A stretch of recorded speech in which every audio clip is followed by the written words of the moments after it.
Life insurance ਕੀ ਚੀਜ਼ ਆ ਤੇ ਇਹਦੀ ਇੰਪੋਰਟੈਂਸ ਕੀ? ਸੋ ਲਾਈਫ ਇੰਸ਼ੋਰੈਂਸ ਇਹ ਆ ਵੀ ਰਾਜਕਰਨਵੀਰ ਸਿੰਘ ਜੀ ਤੇ ਨਿਰਮਲ ਭਾਜੀ ਜਿੱਥੋਂ ਆਪਾਂ ਆਏ ਆ ਪੰਜਾਬ ਤੋਂ ਜਾਂ ਹੋਰ ਮੁਲਕਾਂ ਤੋਂ ਆਏ ਆ, ਉੱਥੇ ਕੀ ਆ ਵੀ ਸਾਡੇ ਘਰ ਫ੍ਰੀ ਹੁੰਦੇ ਆ ਹਨਾ। Mostly majority of the time ਆਪਾਂ ਕਹਿ ਸਕਦੇ ਆ ਹਰ ਕੋਲ ਕੋਈ ਨਾ ਕੋਈ ਖੇਤ ਆ, ਕੋਈ ਬਿਜ਼ਨਸ ਆ ਜਾਂ ਕੁਛ। ਸੋ ਜੇ ਕਿਤੇ ਅਨਫੋਰਚੂਨੇਟਲੀ ਬੰਦੇ ਦੀ ਡੈਥ ਵੀ ਹੋ ਜਾਏ ਤਾਂ ਬੰਦਾ ਸਰਵਾਈਵ ਕਰ ਜਾਂਦਾ। ਜਦੋਂ ਆਪਾਂ ਇੱਥੇ ਆਨੇ ਆ, ਇਹਨਾਂ ਮੁਲਕਾਂ 'ਚ ਆਨੇ ਆ, ਕਿਉਂਕਿ ਹਰ ਚੀਜ਼ ਇੱਥੇ ਲੋਨ ਦੇ ਉੱਤੇ ਆ। ਤੁਹਾਡਾ ਘਰ ਆ, ਘਰ ਦੇ ਉੱਤੇ ਲੋਨ ਆ, ਕਾਰ ਆ, ਕਾਰ ਦੇ ਉੱਤੇ ਲੋਨ ਆ।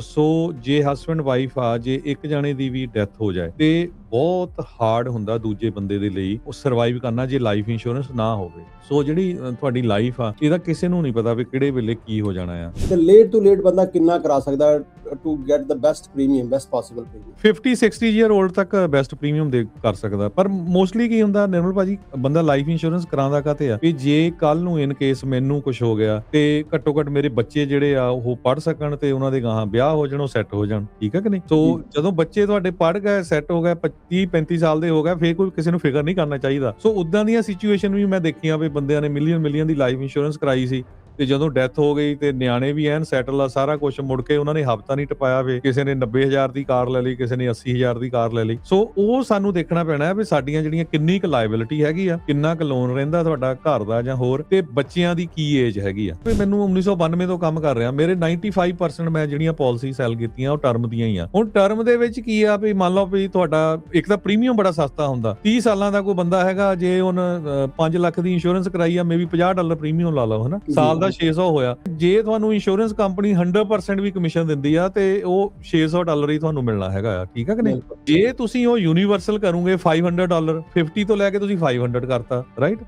ਸੋ ਉਹਨੂੰ ਤੁਸੀਂ $6,000 ਬਣ ਗਿਆ। ਤਾਂ ਇੰਸ਼ੋਰੈਂਸ ਏਜੰਟ ਨੂੰ ਉਹ ਤੁਸੀਂ ਦੇਖ ਲਓ ਵੀ ਜੇ 100% ਕਮਿਸ਼ਨ ਮਿਲਦਾ ਉਹਨੂੰ 6,000 ਮਿਲ ਜਾਣਾ। ਜੇ 100 ਨਹੀਂ, ਚਲੋ 70% ਵੀ ਲਾ ਲਓ ਤਾਂ ਵੀ $3,500-4,000 ਉਹਨੂੰ ਕਮਿਸ਼ਨ ਮਿਲ ਜਾਣਾ। ਪਰ ਪ੍ਰੋਬਲਮ ਕੀ ਆ ਵੀ ਜੇ 2 ਸਾਲ ਬਾਅਦ ਜਾ ਕੇ ਪਾਲਿਸੀ ਕੈਨਸਲ ਹੋ ਗਈ, 3 ਸਾਲਾਂ ਬਾਅਦ ਬੰਦੇ ਦੇ ਪੈਸੇ ਤਾਂ ਗਏ, ਉਹ ਇੰਸ਼ੋਰੈਂਸ ਦਾ ਜਿਹੜਾ ਏਜੰਟ ਸੀ ਉਹਨਾਂ ਆਪਣੇ ਕਮਿਸ਼ਨ ਲੈ ਕੇ ਚੱਲ ਗਿਆ। ਇਸੇ ਕਰਕੇ ਤੁਸੀਂ ਕਦੇ ਵੀ ਨੋਟ ਕਰ ਲਿਓ, ਜਿਹੜੇ ਲੰਮੇ ਸਮੇਂ ਤੋਂ ਰਹਿੰਦੇ, ਜਿਹੜੇ ਲਾਈਫ ਇੰਸ਼ੋਰੈਂਸ ਦੇ ਵਿੱਚ ਬਿਜ਼ਨਸ ਚ ਲੋਕ, ਉਹ 4-5 ਸਾਲ ਤੋਂ ਵੱਧ ਤੁਸੀਂ ਨਹੀਂ ਦੇਖੋਗੇ। ਬਹੁਤ ਘੱਟ ਏਜੰਟ ਹੋਊਗੇ ਜਿਹੜੇ ਐਥੀਕਲ ਹੈਗੇ, ਜਿਹੜੇ ਗੁੱਡ ਬਿਜ਼ਨਸ ਕਰਦੇ, ਜਿਹੜੇ ਲੌਂਗ ਟਰਮ ਇਸ ਬਿਜ਼ਨਸ ਦੇ ਵਿੱਚ ਹੈਗੇ ਆ। ਪੈਸੇ ਦੇਤੇ ਤਾਂ ਇਹ ਤਾਂ ਮਤਲਬ ਸਾਰੇ ਮਿੱਟੀ ਹੋਈ ਹੋ ਜਾਣੇ, ਜਿੱਦਾਂ ਟਰਮ ਵਾਲੀ ਦੇ ਵਿੱਚ ਆ ਜਾਂ ਉਦਾਂ ਆ। ਇਹ ਇਨਵੈਸਟਮੈਂਟ ਦੇ ਤੌਰ ਦੇ ਉੱਤੇ ਕਿਉਂ ਇਹਨੂੰ ਜ਼ਿਆਦਾ ਇਦਾਂ ਦੇਖਿਆ ਜਾਂਦਾ, ਤੇ ਜਾਂ ਜੇ ਇਨਵੈਸਟਮੈਂਟ ਦੇ ਤੌਰ ਤੇ ਦੇਖਣਾ ਕਿੰਨਾਂ ਦੇ ਲਈ ਇਹ ਠੀਕ ਹੈ ਇਨਵੈਸਟਮੈਂਟ ਦੇ ਲਈ? ਸੋ ਜਿਹੜੀ ਲਾਈਫ ਇੰਸ਼ੋਰੈਂਸ ਆ ਨਾ, ਇਹ ਲਾਈਫ ਇੰਸ਼ੋਰੈਂਸ ਆ, ਤੁਹਾਡੀ ਲਾਈਫ ਦੀ ਆ। ਜੇ ਮੈਂ ਆਪਣੀ ਕਰਾਈ, ਜੇ ਕੱਲ ਨੂੰ ਮੈਂ ਮਰ ਗਿਆ, ਇਹਦਾ ਮਤਲਬ ਸਿੱਧਾ ਹੀ ਆ ਕਿ ਮੇਰੇ ਘਰਦਿਆਂ ਨੂੰ ਪੈਸੇ ਮਿਲ ਜਾਣ। ਇਨਵੈਸਟਮੈਂਟ ਜਿਹੜੀ ਆ ਇਹ ਸੈਕੰਡ ਪੋਰਸ਼ਨ ਆ। ਇਨਵੈਸਟਮੈਂਟ ਉਹਨਾਂ ਬੰਦਿਆਂ ਲਈ ਗੁੱਡ ਆ ਜਿਨ੍ਹਾਂ ਦੀ ਬਹੁਤ ਹਾਈ ਇਨਕਮ ਵਾਲੇ ਬੰਦੇ ਹੈਗੇ ਆ, ਜਿਨ੍ਹਾਂ ਦੀ ਕੋਈ 500,000 ਆ, ਮਿਲੀਅਨ ਆ। ਆਪਣੀ ਕਮਿਊਨਿਟੀ 'ਚ ਮੈਜੋਰਟੀ ਜਿਹੜੇ ਬੰਦੇ ਆ ਉਹ 100,000 ਤੋਂ ਥੱਲੇ ਬਣਾਉਣ ਵਾਲੀ ਆ। ਕਿਹਦੇ ਲਈ ਇਹ ਜਿਹੜੀ ਯੂਨੀਵਰਸਲ ਤੇ ਕਿਹਦੇ ਲਈ ਟਰਮ ਪਾਲਿਸੀ ਜਿਹੜੀ ਉਹ ਹੋਣੀ ਚਾਹੀਦੀ, ਕਿੱਦਾਂ ਦੇਖ ਕੇ ਡਿਸਾਈਡ ਕਰਨਾ ਚਾਹੀਦਾ? ਤੁਹਾਡੀ ਇਨਕਮ ਤੇ ਡਿਪੈਂਡ ਕਰਦਾ ਵੀ ਤੁਸੀਂ ਕਿੰਨੀ ਕੁ ਅਫੋਰਡ ਕਰ ਸਕਦੇ ਹੈਗੇ ਆ। ਠੀਕ ਹੈ ਕਿ ਨਹੀਂ? ਟਰਮ ਤਾਂ ਹਰ ਇੱਕ ਨੂੰ ਲੈਣੀ ਚਾਹੀਦੀ ਹੈਗੀ ਆ, ਕਿਉਂਕਿ ਜਿੰਨਾ ਚਿਰ ਤੱਕ ਤੁਹਾਡੇ ਬੱਚੇ ਬੜੇ ਨਹੀਂ ਹੁੰਦੇ, ਪੜ੍ਹਦੇ ਨਹੀਂ, ਤੁਹਾਡੇ ਲੋਨ ਨਹੀਂ ਉਤਰਦੇ, ਉਨਾ ਚਿਰ ਤੱਕ ਠੀਕ ਆ। ਬਾਅਦ 'ਚ ਕੋਈ ਜ਼ਰੂਰਤ ਵੀ ਨਹੀਂ ਹੈਗੀ, ਐਡੀ ਨਹੀਂ ਕੋਈ ਜ਼ਰੂਰਤ ਵੀ ਤੁਸੀਂ ਬਿਨਾਂ ਕਿਸੇ ਗੱਲ ਤੇ ਖੁਸ਼ ਕਰੀ ਜਾਓ ਨਿਆਣਿਆਂ ਨੂੰ। ਜੇ ਮੰਨ ਲਓ ਕਿਸੇ ਦਾ $1 ਮਿਲੀਅਨ ਦਾ ਘਰ ਹੈ ਤੇ 7-8 ਲੱਖ ਦਾ ਲੋਨ ਆਊਟਸਟੈਂਡਿੰਗ ਹੈ, ਜਾਂ ਹੋਰ 2-3 ਕਾਰਾਂ ਵੀ ਹੈਗੀਆਂ, ਤੇ ਕਿੰਨੀ ਕੁ ਉਹਨਾਂ ਨੇ ਪਾਲਿਸੀ, ਉਹਨਾਂ ਨੂੰ ਘਰ ਦੀ ਮੌਰਗੇਜ ਇੰਸ਼ੋਰੈਂਸ ਲੈਣੀ ਚਾਹੀਦੀ ਹੈ ਜਾਂ ਲਾਈਫ ਇੰਸ਼ੋਰੈਂਸ ਲੈਣੀ ਚਾਹੀਦੀ ਹੈ? ਵਿਚ ਇਜ਼ ਬੈਟਰ ਆਪਸ਼ਨ? ਨਹੀਂ, ਮੌਰਗੇਜ ਇੰਸ਼ੋਰੈਂਸ ਤਾਂ ਨਹੀਂ ਮੈਂ ਰეკਮੈਂਡ ਕਰਦਾ, ਕਿਉਂਕਿ ਮੌਰਗੇਜ ਇੰਸ਼ੋਰੈਂਸ ਦਾ ਉਹ ਤੁਹਾਨੂੰ ਫਲਾਇਰ ਆਉਂਦੇ ਰਹਿੰਦੇ ਜਦੋਂ ਤੁਸੀਂ ਲੋਨ ਲੈਂਦੇ ਆ। ਉਹ ਮੌਰਗੇਜ ਇੰਸ਼ੋਰੈਂਸ ਦਾ ਮਤਲਬ ਕੀ ਆ? ਉਹ ਸਿਰਫ ਮੌਰਗੇਜ ਹੀ ਕਵਰ ਹੋਣੀ ਆ ਤੁਹਾਡੀ, ਹਨਾ? ਤੇ ਮੌਰਗੇਜ ਘਟਦੀ ਜਾਣੀ ਆ। ਜਦੋਂ ਤੁਸੀਂ ਘਰ ਲਿਆ, ਮੰਨ ਲਓ ਵੀ ਉਹ 7 ਲੱਖ ਦਾ ਲੋਨ ਸੀ, 5 ਸਾਲਾਂ ਨੂੰ ਉਹ 6 ਦਾ ਰਹਿ ਗਿਆ, ਹਨਾ? 10 ਨੂੰ ਉਹ 5 ਦਾ ਰਹਿ ਗਿਆ। ਠੀਕ ਹੈ ਕਿ ਨਹੀਂ? ਪਰ ਲਾਈਫ ਇੰਸ਼ੋਰੈਂਸ ਦਾ ਅਮਾਉਂਟ ਸੇਮ ਰਹਿਣਾ। ਪਲੱਸ ਲਾਈਫ ਇੰਸ਼ੋਰੈਂਸ ਚਾਹੇ ਤੁਸੀਂ ਮੌਰਗੇਜ ਪੇ ਆਫ ਲਈ ਕਰ ਲਓ, ਚਾਹੇ ਤੁਸੀਂ ਹੋਰ ਕੰਮ ਲਈ ਯੂਜ਼ ਕਰਨੀ ਆ, ਉਹ ਤੁਸੀਂ ਵਰਤ ਸਕਦੇ ਹੈਗੇ ਆ। ਸੋ ਲਾਈਫ ਇੰਸ਼ੋਰੈਂਸ ਗੁੱਡ ਆ। Punjabi radio USA, Punjabi TV USA ਦੇ ਉੱਤੇ ਆਪ ਸਭ ਦਾ ਸਵਾਗਤ ਹੈ। ਮੈਂ ਰਾਜਕਰਨਵੀਰ ਸਿੰਘ, ਪ੍ਰੋਗਰਾਮ ਮਾਰਕੀਟ ਪਲਸ ਦੇ ਵਿੱਚ ਤੁਹਾਨੂੰ ਜੀ ਆਇਆਂ ਨੂੰ ਆਖਦੇ ਹਾਂ। ਸਭ ਨੂੰ ਸਤਿ ਸ੍ਰੀ ਅਕਾਲ। ਮਾਰਕੀਟ ਪਲਸ ਪ੍ਰੋਗਰਾਮ ਦੇ ਵਿੱਚ ਗੱਲਬਾਤ ਕਰਨ ਦੇ ਲਈ ਮੇਰੇ ਨਾਲ ਜੁੜ ਚੁੱਕੇ ਨੇ ਹਰ ਵਾਰ ਦੀ ਤਰ੍ਹਾਂ ਨਿਰਮਲ ਸਿੰਘ ਮਾਨ ਜੀ। ਨਿਰਮਲ ਮਾਨ ਜੀ, ਜੀ ਆਇਆਂ ਨੂੰ ਸਵਾਗਤ ਹੈ। ਸਤਿ ਸ੍ਰੀ ਅਕਾਲ, ਵੈਲਕਮ ਜੀ। ਸਤਿ ਸ਼੍ਰੀ ਅਕਾਲ, thank you very much, thanks for having me Rajkaran. Harjot ਭਾਜੀ, ਤੁਹਾਨੂੰ ਬਹੁਤ ਪਿਆਰ ਭਰੀ ਸਤਿ ਸ਼੍ਰੀ ਅਕਾਲ। ਸਤਿ ਸ਼੍ਰੀ ਅਕਾਲ। ਹਰਜੋਤ ਸਿੰਘ ਜੀ ਵੀ ਅੱਜ ਆਪਣੇ ਨਾਲ ਵਿਸ਼ੇਸ਼ ਤੌਰ ਦੇ ਉੱਤੇ ਜੁੜੇ ਆ, ਕਿਉਂਕਿ ਆਪਾਂ ਪਿਛਲੇ ਕੁਝ ਐਪੀਸੋਡਸ ਫਾਈਨੈਂਸ਼ੀਅਲ ਲਿਟਰੇਸੀ ਦੇ ਉੱਤੇ ਕੀਤੇ ਆ, ਜਿਸ ਦੇ ਵਿੱਚ ਕਿੱਦਾਂ ਬਜਟਿੰਗ ਕਰਨੀ ਆ, ਕਿੱਥੇ ਤੁਸੀਂ ਇਨਵੈਸਟ ਕਰ ਸਕਦੇ ਹੋ, ਕਿੱਦਾਂ ਤੁਸੀਂ ਆਪਣਾ ਇੱਕ ਹਿਸਾਬ ਦੇ ਨਾਲ ਪੋਰਟਫੋਲੀਓ ਜਾਂ ਫਾਈਨੈਂਸ਼ੀਅਲ ਸਿਕਿਉਰਿਟੀ ਨੂੰ ਲੈ ਕੇ ਜਿਹੜੀ ਉਹ ਆਪਾਂ ਗੱਲ ਕਰਦੇ ਰਹੇ ਹਾਂ। ਅੱਜ ਉਸੇ ਕੜੀ ਦੇ ਵਿੱਚ ਅਗਲੀ ਜਿਹੜੀ ਅੱਜ ਗੱਲ ਕਰਾਂਗੇ, ਜਿਹੜਾ ਟੌਪਿਕ ਆ ਬਹੁਤ ਹੀ ਜ਼ਿਆਦਾ ਇੰਪੋਰਟੈਂਟ ਆ। ਲਾਈਫ ਇੰਸ਼ੋਰੈਂਸ ਨੂੰ ਜਿਹੜਾ ਉਹ ਲੈ ਕੇ, ਤੇ ਜਿਵੇਂ ਤੁਹਾਨੂੰ ਪਤਾ ਹੀ ਆ ਵੀ ਹਰਜੋਤ ਸਿੰਘ ਜੀ ਇੰਸ਼ੋਰੈਂਸ ਦੇ ਨਾਲ ਲੰਮੇ ਅਰਸੇ ਤੋਂ ਜੁੜੇ ਆ, ਤੇ ਜਿਹੜੇ ਨਿਰਮਲ ਮਾਨ ਜੀ ਉਹ ਆਪਾਂ ਨੂੰ ਪਤਾ ਵੀ ਡੈਟ ਸੈਟਲਮੈਂਟ, ਡੈਟ ਕੰਸੋਲੀਡੇਸ਼ਨ ਦੇ ਕੰਮਕਾਜ ਦੇ ਵਿੱਚ ਨਾਲ ਜੁੜੇ ਆ। ਲਾਈਫ ਇੰਸ਼ੋਰੈਂਸ ਕਿਉਂ ਜ਼ਰੂਰੀ ਆ, ਕੀ ਇੰਪੋਰਟੈਂਸ ਆ, ਇਹ ਸਾਰੀਆਂ ਚੀਜ਼ਾਂ ਦੇ ਵਿੱਚ ਕੀ ਇਸ ਦਾ ਅਸਰ ਹੁੰਦਾ ਆ, ਤੇ ਕਿਵੇਂ ਇਸ ਨੂੰ ਹਰ ਇੱਕ ਨੂੰ ਜਿਹੜਾ ਉਹ ਦੇਖਣਾ ਚਾਹੀਦਾ ਆ, ਉਸ ਬਾਰੇ ਗੱਲਬਾਤ ਜਿਹੜੀ ਉਹ ਕਰਾਂਗੇ। ਜੀ ਜੀ। ਸੋ ਮੈਂ ਥੋੜਾ ਜਿਹਾ ਸੌਰੀ ਤੁਹਾਨੂੰ ਮਾਫ ਚਾਹਨਾ ਕੱਟਦੇ ਆ। ਮੈਂ ਕਹਿੰਦਾ ਕਿ ਆਪਾਂ ਜਿਹੜੀ ਪਿੱਛੇ ਗੱਲ ਕੀਤੀ ਸੀ ਰਾਜਕਰਨ ਕਿ ਜਿੰਨਾ ਵੀ ਆਪਣਾ ਫਾਈਨੈਂਸ਼ੀਅਲ ਪਲੈਨਿੰਗ ਬਾਰੇ, ਜਿਹਦੇ ਵਿੱਚ ਆਪਾਂ ਬਜਟਿੰਗ ਦੀ ਗੱਲ ਕੀਤੀ ਕਿ how to you have to have ਆਪਣੇ ਐਮਰਜੈਂਸੀ ਫੰਡ ਚਾਹੀਦੇ ਨੇ, ਕਿੱਦਾਂ ਆਪਣਾ ਡੈਟ ਘਟਾਇਆ ਜਾਏ, ਕਿੱਦਾਂ ਆਪਣਾ ਓਵਰਆਲ ਫਾਈਨੈਂਸ਼ੀਅਲ ਸਿਕਿਉਰ, ਜਿਸ 'ਚ ਆਪਾਂ 401k, ਟ੍ਰੈਜਰੀਜ਼, ਬੌਂਡਸ, ਸਟਾਕ, ਸਭ ਦੀ ਮੋਟੀ ਗੱਲ ਕੀਤੀ ਸੀ।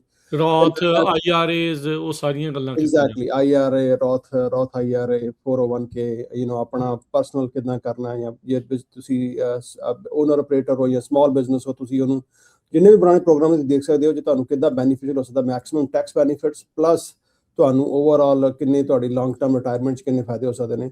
ਤੇ ਮੈਂ ਹੀ ਇਹ ਆਪਣਾ ਬੇਨਤੀ ਕੀਤੀ ਸੀ ਹਰਜੋਤ ਭਾਜੀ ਨੂੰ, ਤੁਹਾਨੂੰ ਵੀ ਕੀਤੀ ਸੀ ਕਿ ਹਾਂ ਵੀ ਐਟਲੀਸਟ ਅਗਲੀ ਵਾਰ ਇੰਸ਼ੋਰੈਂਸ ਜਿਹੜੀ ਹੈ ਇੰਨੀ ਜ਼ਿਆਦਾ ਇੰਪੋਰਟੈਂਟ ਫੈਕਟਰ ਹੈ ਲਾਈਫ ਦੇ ਵਿੱਚ, ਬਿਕੋਜ਼ ਖਾਸ ਕਰਕੇ ਜਦੋਂ ਬੰਦਾ ਜਵਾਨ ਹੁੰਦਾ ਉਦੋਂ ਕਮਾਈ ਕਰਦਾ ਹੈ, ਔਰ ਜੇ ਆਪਾਂ ਕੋਈ ਅਨਹੋਣੀ ਹੋ ਜਾਏ ਤੇ ਉਹਦੇ ਵਾਸਤੇ ਜਿਹੜੀ ਇਹ ਪੂਰੇ ਫਾਈਨੈਂਸ਼ੀਅਲ ਫਿਊਚਰ ਪਲੈਨਿੰਗ ਵਾਸਤੇ ਇੰਸ਼ੋਰੈਂਸ ਬਹੁਤ ਵੱਡਾ ਇੰਪੋਰਟੈਂਟ ਪਾਰਟ ਹੈ।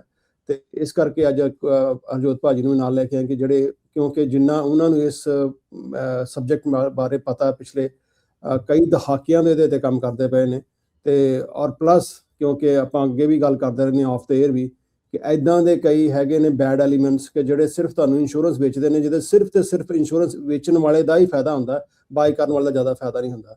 ਸੋ ਉਹਦੇ ਬਾਰੇ ਆਪਾਂ ਜਿਹੜੀ ਗੱਲ ਕਰਾਂਗੇ ਜੀ। ਸੌਰੀ, ਕੈਰੀ ਔਨ ਜੀ। ਹਰਜੋਤ ਭਾਜੀ ਤੋਂ ਸ਼ੁਰੂਆਤ ਕਰਦੇ ਹਾਂ। ਹਰਜੋਤ ਭਾਜੀ, ਸ਼ੁਰੂਆਤ ਦੇ ਵਿੱਚ ਇਹ ਜਿਹੜਾ ਜ਼ਰੂਰ ਦੱਸੋ ਵੀ ਲਾਈਫ ਇੰਸ਼ੋਰੈਂਸ ਕੀ ਚੀਜ਼ ਆ ਤੇ ਇਹਦੀ ਇੰਪੋਰਟੈਂਸ ਕੀ ਆ? ਸੋ ਲਾਈਫ ਇੰਸ਼ੋਰੈਂਸ ਇਹ ਆ ਵੀ ਰਾਜਕਰਨਵੀਰ ਸਿੰਘ ਜੀ ਤੇ ਨਿਰਮਲ ਭਾਜੀ ਜਿੱਥੋਂ ਆਪਾਂ ਆਏ ਆ, ਪੰਜਾਬ ਤੋਂ ਜਾਂ ਹੋਰ ਮੁਲਕਾਂ ਤੋਂ ਆਏ ਆ, ਉੱਥੇ ਕੀ ਆ ਵੀ ਸਾਡੇ ਘਰ ਫ੍ਰੀ ਹੁੰਦੇ ਆ, ਹਨਾ, mostly majority of the time ਆਪਾਂ ਕਹਿ ਸਕਦੇ ਆ।